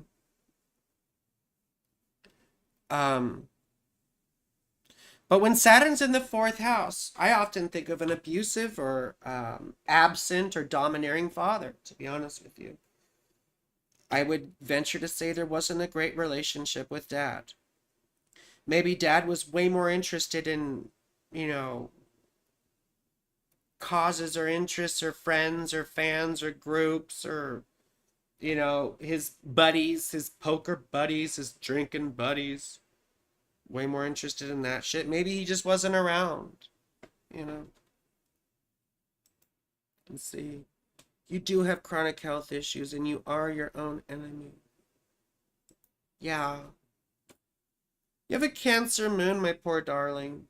See, 6th house moon, we just talked about that, can be chronic health issues, but you have a very happy moon. You have a very happy moon. Maybe mom worked in the medical profession, I don't know. Maybe mom was a sensitive or nurturing person, I don't know.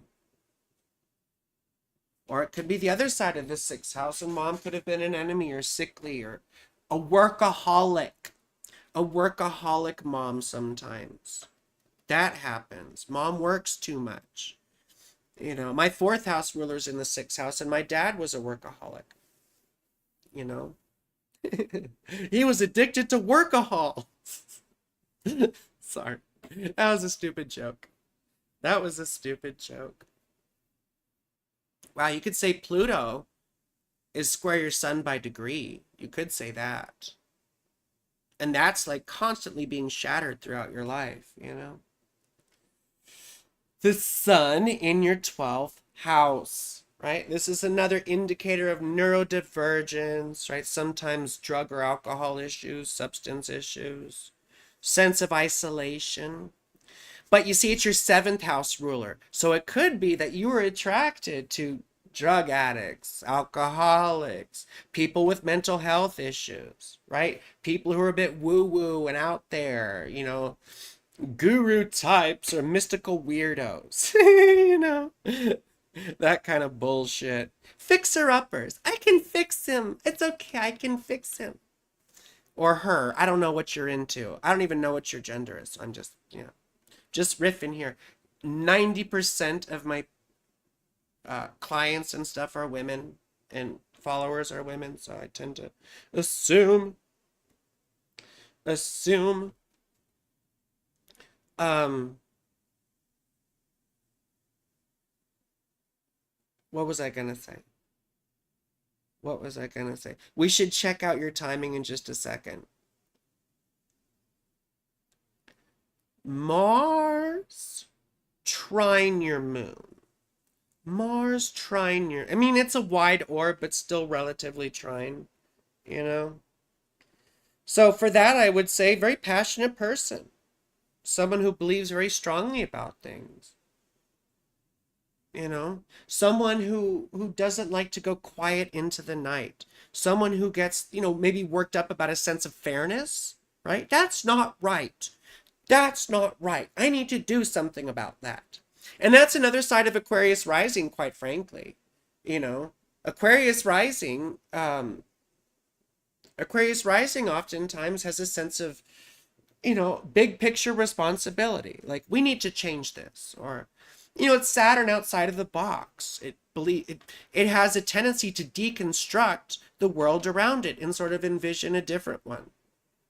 It has the ability to inspire people too with its vision,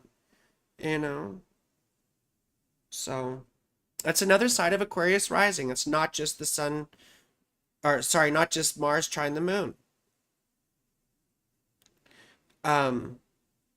Jupiter rules the second house of money and the 11th house of hopes and friends. So with Saturn opposite, it might feel like money was really difficult, or money has been difficult. And maybe you feel like you lose friends or have falling outs with people. When you see Venus in the 11th house, you might think, oh, it's someone popular. But when the ruler of the 11th house is opposite Saturn, you think of loneliness and strained relationships, or maybe feeling like you can't get close to people, or like you can never get that close, right? Like you always got to keep a little space or distance, the Saturnian space, right? And another indicator that money has been difficult is Mars in the second house, which has a tendency to spend a lot. And when you have the North Node there, it indicates that, the life motif as you get older is about arranging your material life, like managing your material resources. You see? Sarah says, thank you so much. Thank you, Sarah. I love you. You know I love you. Anyway, you'd think Jupiter at the top of the chart like that would be good, but you see Saturn is just like taking it down a peg. What bound Scorpio? Yeah, not a very, I mean, Jupiter's not terrible, but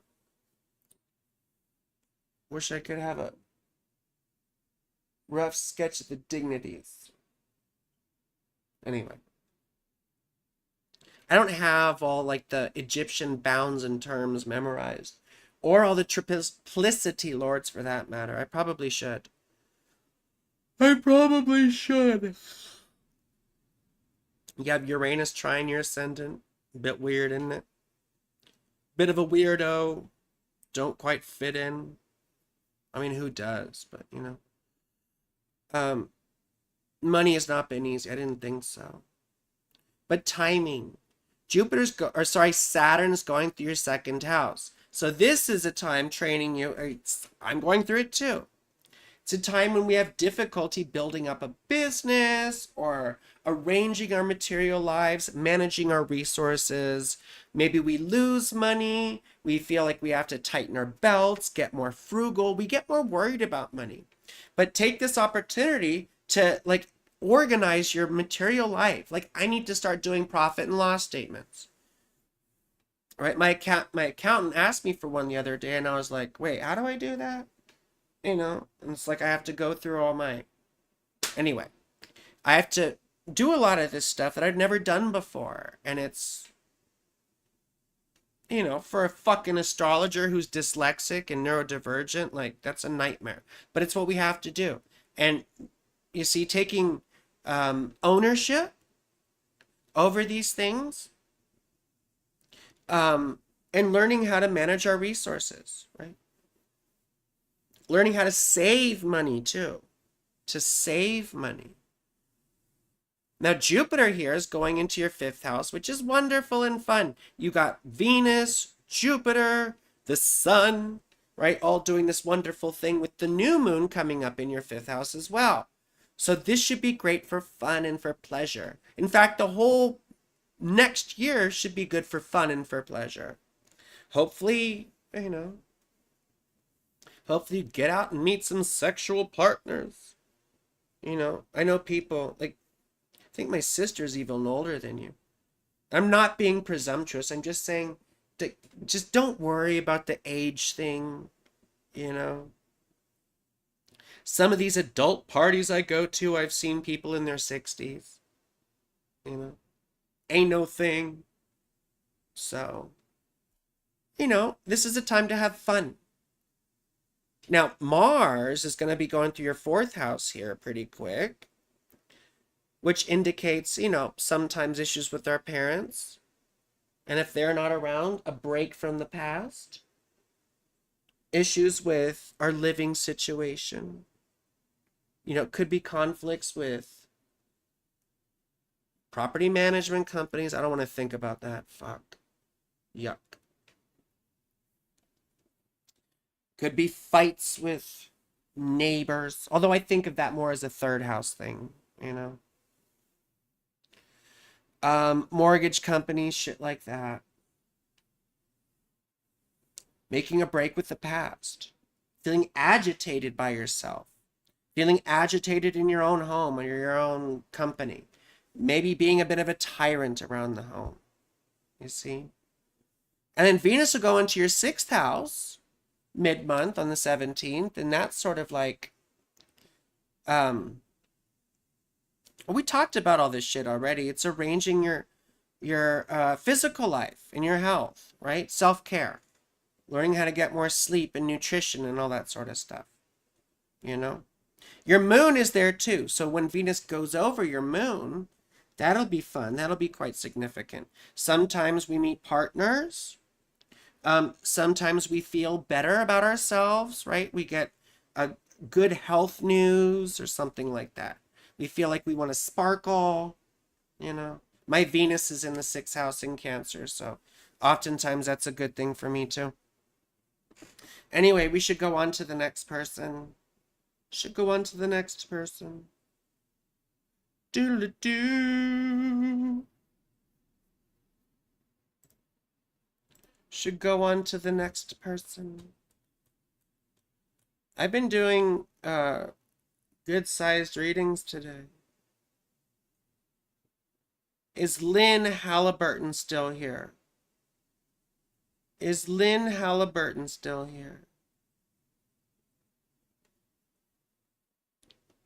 I have a list, yes. Do I have a list? I have a list of people, yes. We're going in sequential order, but we always prioritize people who donate, So people who give me money get priority because unfortunately I need to keep this all going. And we live in capitalism. Yes. So I need money. I hate to sound like a bitch, but So yeah, I prioritize those. But the reason I do these is to hopefully get customers, and to get people to watch my other shit. Eventually, I'd just like to do live stuff and do my other videos in the live context. But then everyone wants fucking readings, Oh, the next videos I have to do, I'm doing Lilith. Black Moon Lilith. What it means, the origins, and through the houses. Lilith moves pretty slow, so you don't worry about through the signs so much, but through the houses. Wait, who was this? Lynn Halliburton. Oh, that's my dad's birthday, October 4th.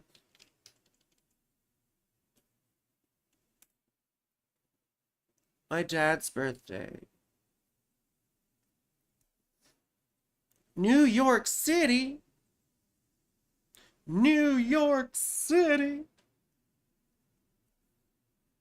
Oh my goodness. Thank you, Shan. Or Sean. Shan. Thank you, thank you, thank you. I really appreciate you. This helps me so much.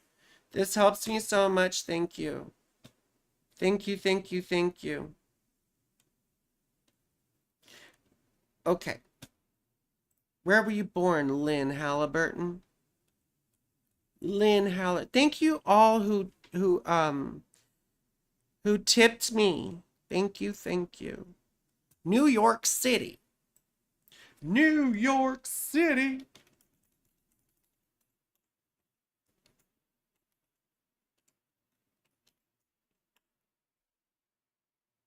Oh, see, I have to say. There we go. Is Lynn Halliburton still here? Yay! Thank you, Lynn. Thank you, thank you, thank you. Thank you. Thank you. Mr. Henry. Mr. Henry. I want to see where you are in the queue.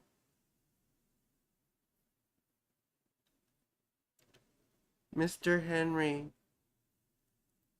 I got Toxic. I've got Gundaga. And then I got Mr. Henry. So I'll try and see if I can get these done in the last little bit. Okay. We got a Scorpio rising with Pluto conjunct the ascendant. Pluto is rising here. We call it Pluto rising because Pluto was rising up towards the ascendant as this person was born. And look, we've got a fun 12th house here. Then we have a fun 10th house. We have another fun Saturn, right? Your Saturn was just stationing retrograde.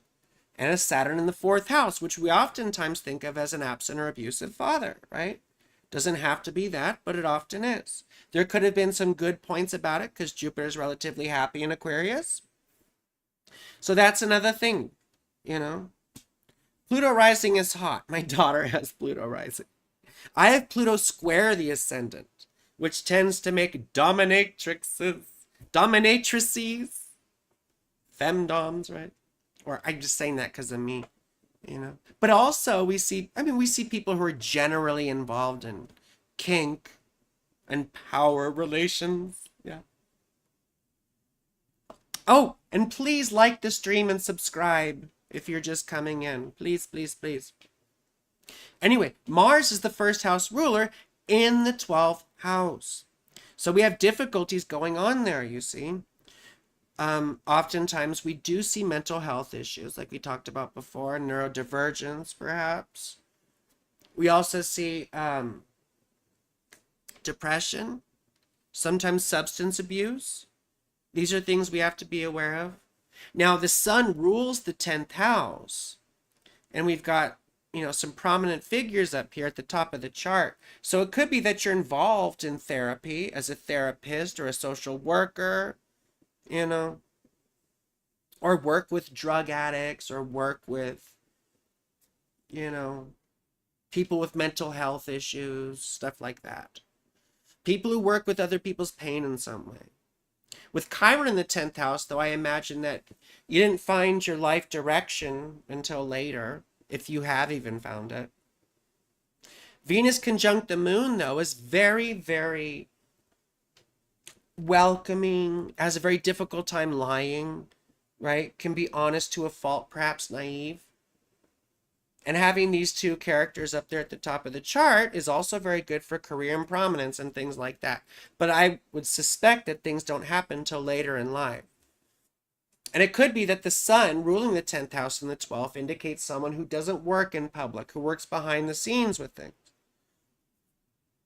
Now, Um, Venus also rules the seventh house, right, of relationships. So perhaps being attracted to successful people, people who, you know, are popular, interested in popular people, or arm candy, perhaps. Someone you want to be seen with. Or again, someone who's sort of like a leader, someone who's well respected, successful in their career, or something like that. The moon rules your ninth house, so I wonder if you have anything to do with academia or law. It's another possibility. Academia or law. Jupiter is very unhappy, though, in Virgo because he rules Pisces. Jupiter's in the 11th house, though. Sometimes that can help with popularity and things like that. However, an unhappy Jupiter doesn't. You could be a bit awkward, put your foot in your mouth. But you would still either be extroverted or have a tendency to, to public life, perhaps. If you have children, you could have a child that's popular, perhaps. But I also think with an ill-dignified Jupiter, it's someone who gets bullied a bit, Or maybe you have difficulty just having fun. Law major, well, there you go. Yeah. Law major. There you go. Anyway, in terms of timing, everything's going to be focused in your 8th house here. Right? Jupiter, Venus, the sun, and the new moon. And this is indicating shining a light or getting luck when it comes to a death situation, or perhaps debt, right? Can be debt forgiveness, or paying off a bit of something, having something forgiven, perhaps. Not just debt forgiveness, but we see like forgiveness for guilt and other things. And we talked about this earlier. But making amends with people who we've had conflicts with. Either we were the person who did wrong, or they were, or both, right? And forgiveness is involved in some way, or letting things go, right? The beneficial side of the 8th house is letting stuff go, oftentimes. Or having some sort of gain that comes from death or debt, right? Anyway, then Venus is going to go into your 9th house mid-month. And that will be quite interesting because oftentimes we get attracted to new ideas, new philosophies, new ways of thinking. It's more harmonious, right? Sharing ideas and getting into philosophical discussions with people, as opposed to Mars going through there, which is arguments. Mars, on the other hand, though, is going to be going through your 7th house pretty quick here in just a few weeks. And this oftentimes brings breakups or difficulties in relationships. Sometimes it sets the stage for conflicts later, right? So this is a time to remember to, hold your tongue, or to think about what you want to say before you just start saying it. Oh, Sherry Berry, thank you. Thank you, thank you. So anyway, let's move on to the next person. I'm going to do Sherry Berry because Sherry donated. Sherry baby, Sherry baby, Sherry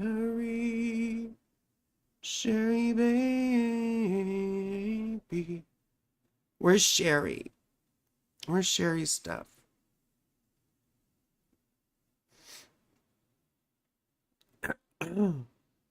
Chicago, Illinois. Sherry baby, Sherry baby.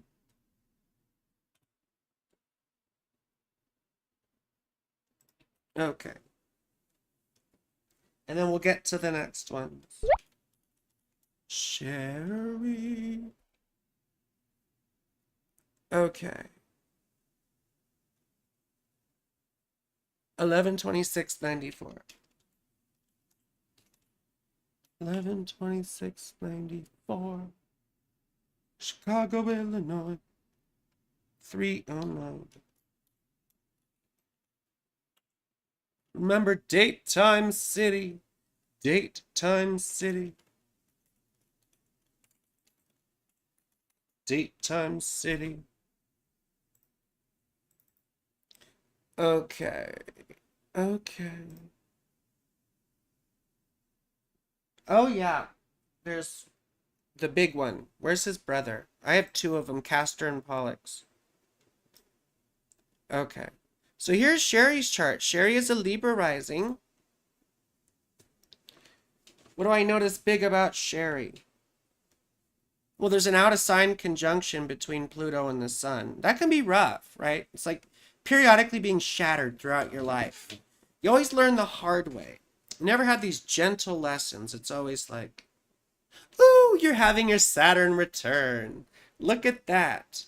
See, your Saturn return started in March of last year when Saturn first went into Pisces, and will continue to the beginning of 2026 when Saturn goes into Aries. This whole 2.5 year stretch is sort of like your Saturn return. And when Saturn goes through the 6th house, we get faced with the side of life that we don't want to face, right? We have to take responsibility for things. We often have to clean up, right? The shit that we've let go haywire. It's like, this is when you really want a 1980s montage from a movie where the cleaning goes really fast. All they have to do is play music and all the friends are like, you know? Oh my gosh, we fixed the whole thing. You know?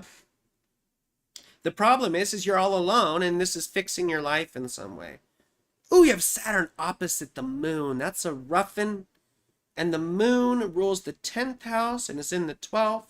Sometimes we could see people who work with addicts or people with mental health issues or neurodivergence issues, things like that. But you're probably one of those people yourself. With the moon in the 12th house, I imagine that you've had a lot of these issues yourself. And when I see the moon opposite Saturn, I have the moon conjunct Saturn. We see body dysmorphia, people who feel like they're ugly even when they're not, you know? People with chronic health issues like my fucking neck here. And also mama trauma, like domineering, abusive type mothers, all that sort of thing. Maybe your dad was a workaholic, or your dad was involved in the medical profession, maybe. Because Saturn's the 4th house ruler. But this whole time is about taking responsibility for shit, putting your life in order, getting things organized, right? It's like when you finally have to like sober up, sit down and pick up the house, clean up your room, you know? What was that band? God, what were they called? Somebody somewhere, clean up your room. Dirty finger. What were they called? I used to like the guy's voice. Silver Sun Pickups. Silver Sun Pickups. And bury the light. Somebody somewhere. Anyway, you see the big emphasis on the 2nd house here? Managing your resources. Mars rules your 2nd house and is up here in the 11th, which indicates you get your money typically through like patrons, well-wishers, donations, fans, supporters, people who consume your content or your stuff. I have the same thing. I have my 2nd house ruler in the 11th house. In very similar situation. I don't know if you do anything like that, but you know, your connections, funding, people who patronize your business or whatever. And maybe you do have a business. Maybe that's something that you want to do as you get older because your North Node is in the 2nd house of business and livelihood and maintaining your material resources, right? That can also be starting your own business at some point. Venus is very unhappy here. Venus rules your 8th house and your 1st house. So again, unhappy 1st house ruler. There's difficulty there. It can feel like a sense of loss. It can, once again, the feeling that of body dysmorphia, that you're not beautiful, even if you may be, right? The other thing about Scorpio Venus is it has a hard time relating to people, right? It feels awkward, socially awkward. It's kind of creepy. It doesn't totally fit in, you know? And with Scorpio Mercury, you could be a bit suspicious. You're very intelligent, though, with Mercury conjunct Jupiter. Very intelligent, you know? And with the sun in the 3rd house, you're probably a good speaker, communicator, or maybe a good writer. Maybe you're very awkward speaking or connecting with people, but you're very good at the written word or something like that. It's another thing. Maybe you're a writer. I don't know. But let's talk about timing. Oh, you're autistic. Well, there you go. I'm neurodivergent also. I just haven't been diagnosed autistic. So you're autistic and artistic. I've dated a lot of autistic people.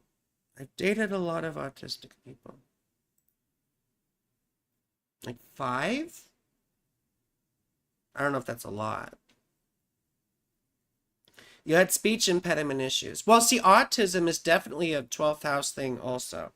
Well, I see 12th and 6th house. You have a 6th house Saturn, you know. That's another indicator of chronic health issues and neurodivergence, you see. And Saturn opposite the moon. What else was I noticing? Oh, Saturn trine Venus, you know. Commitment is probably a big thing for you.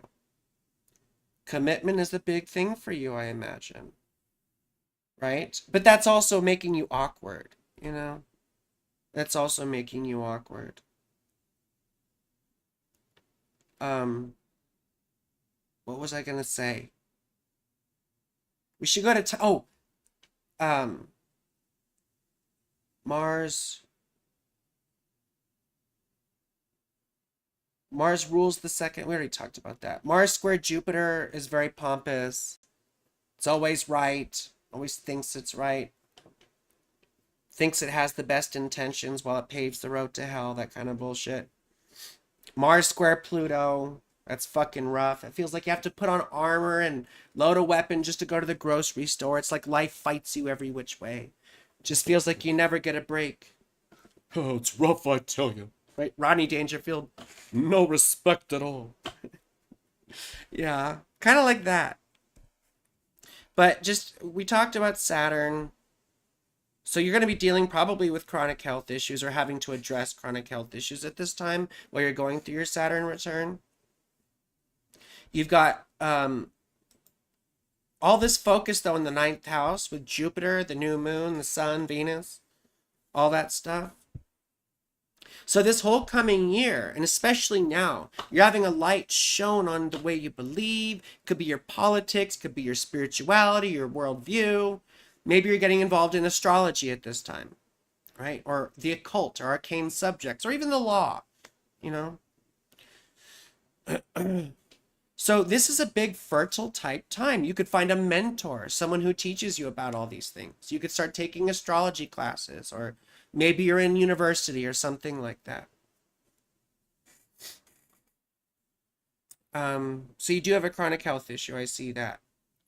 But this is a wonderful time for cultivating a new worldview, you see? And something's going to be beginning at this time in June. Something's going to be, aha, right? You're going to have some sort of epiphany. And Mars is about to be going through your 8th house. So just watch out for that because, again, that's debt. That's racking up debt. Unforeseen expenses, surprise expenses that you didn't want to make. So make sure not to spend too much right now. Or maybe it's too late. I don't know. You may have gotten into some spats with spouses or partners. Maybe you had a fight not too long ago with a partner or an ex. Anyway, let's try and do someone else really quick. I'm going just a teeny bit over. I want to try and I'll do quick ones for these next couple of people. I try not to go past 2 hours. You're in debt and bad with money. Well, this is a time to work on saving, because you don't just improve that situation through luck. You improve it through hard work, unfortunately. And that's something you need to learn to manage. Right? Something you need to learn to manage. Doesn't come easy. Who was it? Big Daddy Kane that said pimpin' ain't easy. Pimpin' ain't easy. Who is the next person? We did them. Oh, Toxic. Is Toxic still here? Toxic, are you still here? Please, Toxic, answer. Otherwise, I'm going to go on to the next person.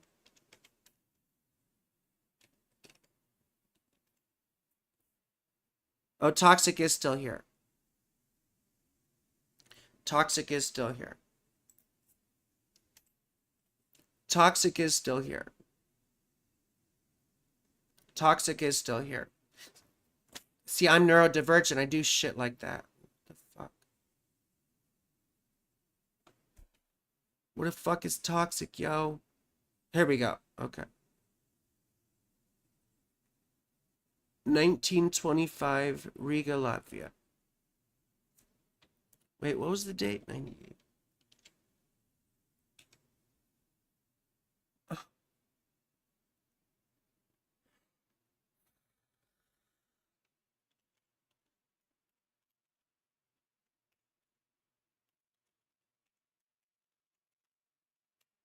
Yay, it came up. Okay. Here's Toxic. I'm toxic, something toxic. I love that Britney Spears song. I just don't know the lyrics. All I know is toxic. We got a Virgo rising. Aquarius sun, Leo moon. Another 12th house moon. This is a really difficult one. Right? Really difficult one. Well, I see the indicator of... So, this is a hard one right off the bat. Yeah, I've been here for 2 hours too, homie. Like, Jesus. Like, shit, who's the... I'm talking here. You're a full moon baby, number one. So I'm going to try and speed through these. Full moon babies always have something to prove. But the hard thing I see right off the bat is the 5th house ruler is Saturn, and very unhappy in the 8th house. When I see the 5th house ruler in the 8th house, I often think of miscarriages. Miscarriages. You know, miscarriages. This could be the indicator of the autism thing with your child. Could be an indicator, rather. But I would often see this and think miscarriages. Now, Venus in the 5th house, though, probably makes you quite sexual. It's trine Saturn.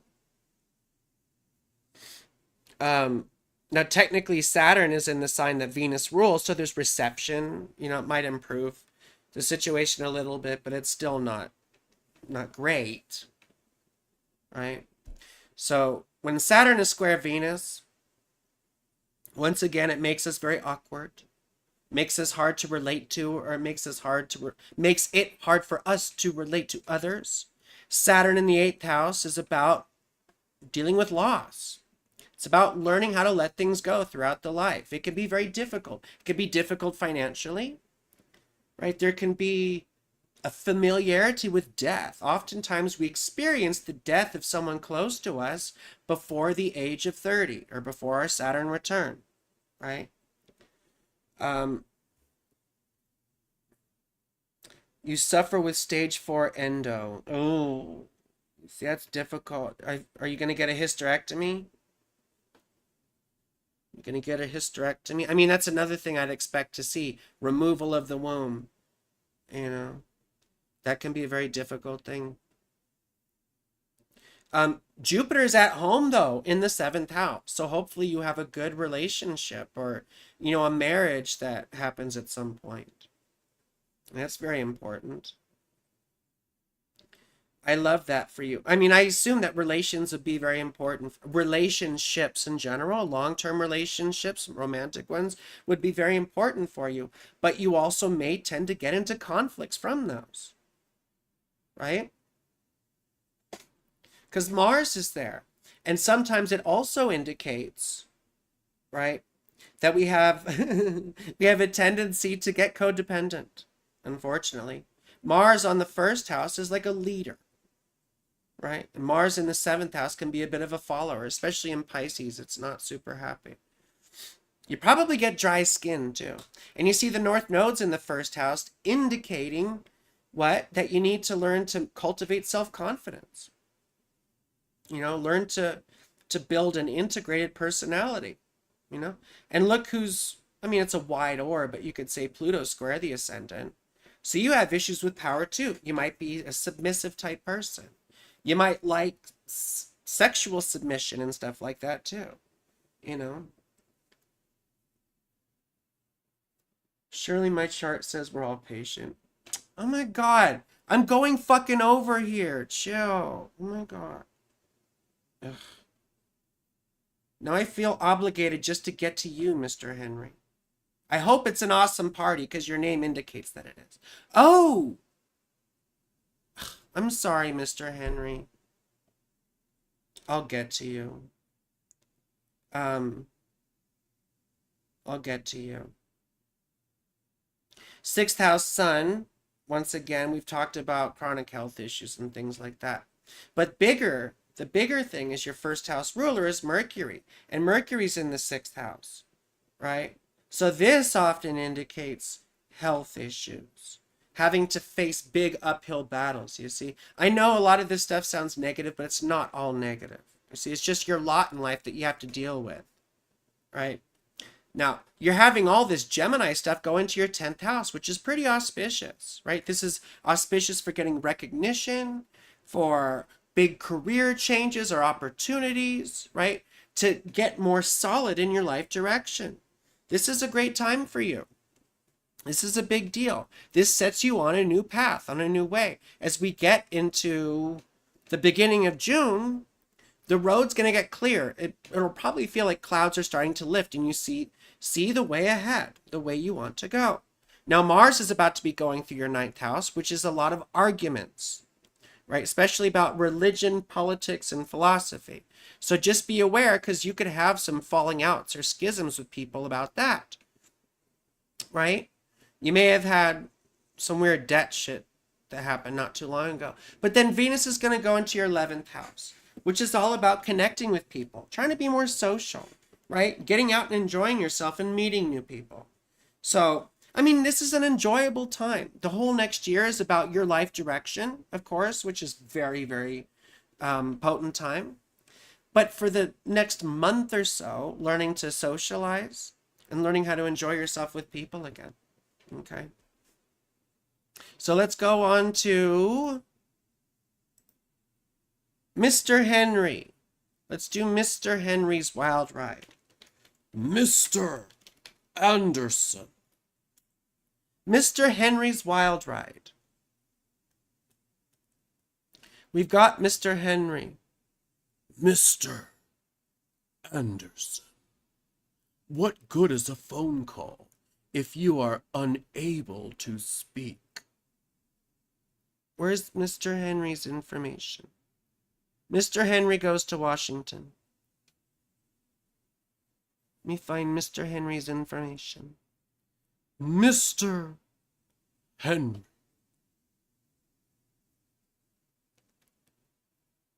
Mr. Henry.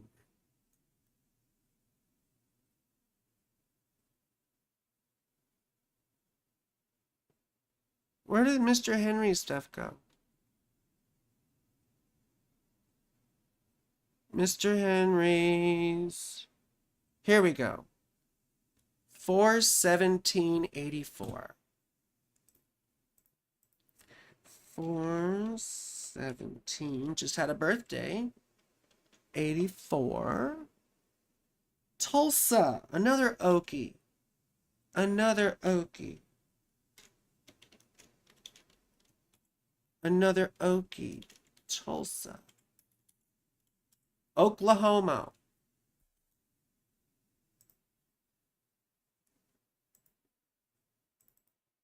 Oh my goodness, look at you. So I've got Mr. Henry, April 17th, 1984, 9:30 p.m., Tulsa, Oklahoma. We've got you right here, my love. So anyway, you've got Mars conjunct your ascendant. And it's mostly a happy Mars. We have a lot of Scorpio. We've had a lot of Scorpio risings. Mars is in his own triplicity. Yeah, but see, Mars is retrograde. Oh, I'm so sorry, Mr. Henry. You're Trish the Dish. I totally forgot, Trish. I'm so sorry. I'm so sorry. I kept thinking Mr. Henry. I'm so sorry, Trish. They call her Trish the Dish. I'm sorry. See, this is a wonderful example of whole sign houses because Trish the Dish has a 29-degree rising, Scorpio rising. And if you did Placidus, that's where it would start, the first house. To me, that's nonsense. I analyzed natal charts and whole sign houses, regardless if it's a 29-degree ascendant. The moon is conjunct the ascendant, and it's a very unhappy moon, but still a first house moon. The moon rules the 9th house. So this will give you a decidedly mystical bent. You've probably always been interested in mystical or spiritual things, right? Because the moon rules that 9th house of worldview and values and politics and religion and all that. But the downside of it is that it's a very unhappy moon. So you could have had a very bad experience of religion growing up. In fact, you could say the Mars is conjunct the moon and the ascendant. You have the ascendant flanked on either side by these things. Mars is kind of happy on the one hand, but Mars is retrograde, as is Saturn, right? All in your first house. So first house Mars oftentimes can make someone confident, make someone a leader, perhaps. It can also give you dry skin, need to moisturize a lot, perhaps. Frizzy hair, like dry hair that split ends, that sort of thing. Oh, stop it. I'm being a bitch. I'm always a bitch. Don't worry, Trish. I love you. I love you, Trish. I started thinking you were someone else. I'm sorry. I'm sorry. I'm sorry, Trish. I'm sorry. I'm sorry. I love you. I'm sorry. I was being a bitch. But anyway, you see all this stuff in the first house. On the one hand, it seems to indicate confidence, but Mars is retrograde. So that stuff typically doesn't happen as you get older. Saturn is retrograde too. When I see Saturn in the first house, like we've talked about all this stuff, oftentimes we really want a relationship and we seek our value through other people. And Mercury's in the 7th house, which also indicates like, oh my gosh, I really want a relationship, I'm thinking about love. You have Taurus, Mercury like I do, and retrograde like I do. It makes us a lot slower, it makes us quite slow. Wait. I have 4/17. Trish, this is for you. 4/17, yeah, 84. I have that. 9:30 p.m. Tulsa, Oklahoma. Yes, I have. I have all your stuff, my love. I have all your stuff. Thank you, quantum wave function. 4/17/84, 9:30. Yeah, I have all that. Did something look incorrect? Did something look incorrect? God damn, I've gone way over. So your 7th house ruler is Venus. And Venus is in Aries, not happy. So you've had a checkered relationship past. And I have Venus in the sixth house too. It often brings divorces. So I imagine you've been divorced or had a painful breakup or several, you know. So the lesson here is to learn to find your own value through yourself. The moon might be in the first house, but it's an unhappy moon. So you maybe had a narcissistic mother, right? Very angry mother, domineering mother, perhaps. Maybe your dad was not around too. I don't know. I don't know. But I would expect an aggressive or domineering mother.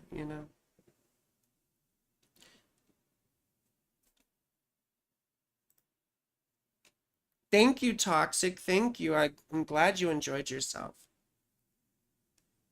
I'm glad you enjoyed yourself. Your 10th house ruler's in the 6th house too. But you see, the sun is exalted in Aries. So the cool thing about that, what's the last degrees of Aries ruled by? Saturn. It's tough. But still, it's kind of good. I would expect you to have some sort of good career stuff. Maybe you're in the medical profession in some way, including like medical receptionist or someone who works at a hospital or who works with animals, or it could be someone in the service industry, that sort of thing. But you see, the big theme here is learning to cultivate your own sense of self-confidence, right? And this north node is in the 8th house, and the south node's in the 2nd house. So you see, it's learning how to let things go as you get older, learning how to give things up, right? To move on pretty quickly, because there's probably a tendency to try and hold on to things, and to give up our psychological nonsense. You probably tend to carry pain around with you with Chiron in the 8th house. It's like luggage, we just carry it around with us. What am I missing? Oh, Jupiter square Venus. Watch the self-indulgence. You could be that person at the party that goes a little too far with drinking or whatever. Self-indulgence. Watch out for self-indulgence. But timing-wise, you see everything's going to be focused in the 8th house, which we talked about earlier, right? Learning to forgive, learning to face pain, right? Learning to... sometimes we get benefits from death. But being that all this stuff is pretty close to your north node, this is moving you in that direction with learning to let go of things. Not to hold on or grasp or take things so seriously, really. Because everything is dying. Everything arises to pass away. And really, Nagarjuna, or Nagarjuna, however you want to say his name, would argue that nothing has ever arisen, right? Nothing has ever actually arisen. That's another thing for another time. But so the Gemini stuff is interesting. Mars is about to go into your 7th house, so watch out with your relationships, breakups, splits, all that sort of thing. And then Venus is going to go into your 9th house at mid-month, right? And that's all about new ways of thinking, new points of view. It's a time to start reading a new book, to start studying a new philosophy, to start learning astrology, right? All the comments are super delayed. Yeah, the comments are all super delayed. I don't know why. I don't know why all the comments are super delayed. I don't know. I don't know why. And Saturn is going through your 5th house right now, you see? And that's the backdrop. Everything feels dull. Like it feels like nothing is fun. Sometimes we have difficulties with our children. Sometimes life feels very uncertain. Everything starts crumbling, or it feels like it's hard to get clear footing. We're just putting out fires all the time. And it's very anxious, And then when Saturn goes into the 6th house, then we have to start picking up all the pieces, right? We have to start cleaning up after all the mess, So anyway, this is an interesting time. It's an interesting time for you. Learn to enjoy it. Learn to enjoy it. Oh, goodness gracious. I mean, the big life motif and the big theme here, though, is the balance between confidence and uh, or self-reliance and codependence, really. You may have had a lot of codependent tendencies. I bet you can't approach relationships in a normal way. It's like you always get obsessive and weird, and you're always suspicious perhaps of partners and everything. And it's just, that's one of the things you have to learn to let go of, you know? It's one of those things you have to learn to let go of. Anyway, I've gone 30 minutes over. I'm sorry for all the people I did not get to. I love you very much. Please like the stream. Subscribe to my channel. I'm going to go live again soon. Hopefully Tuesday. I'm not promising anything, but I'm going to try and go live Tuesday. I'll make announcements on the I'll make announcements on on YouTube here. And if you follow me on other social media, Facebook or Twitter or Instagram or TikTok. I haven't done TikTok in so long, So, yeah, but come next time because I typically only get through. I'll try and time people a bit shorter next time. But I try to get all my members first and everyone who's donated. So, try and join me Tuesday. I'll plan on going Tuesday. Okay? And I'll announce it on my YouTube and everything else. So I love you very much. Thank you for coming. Mwah. Have a wonderful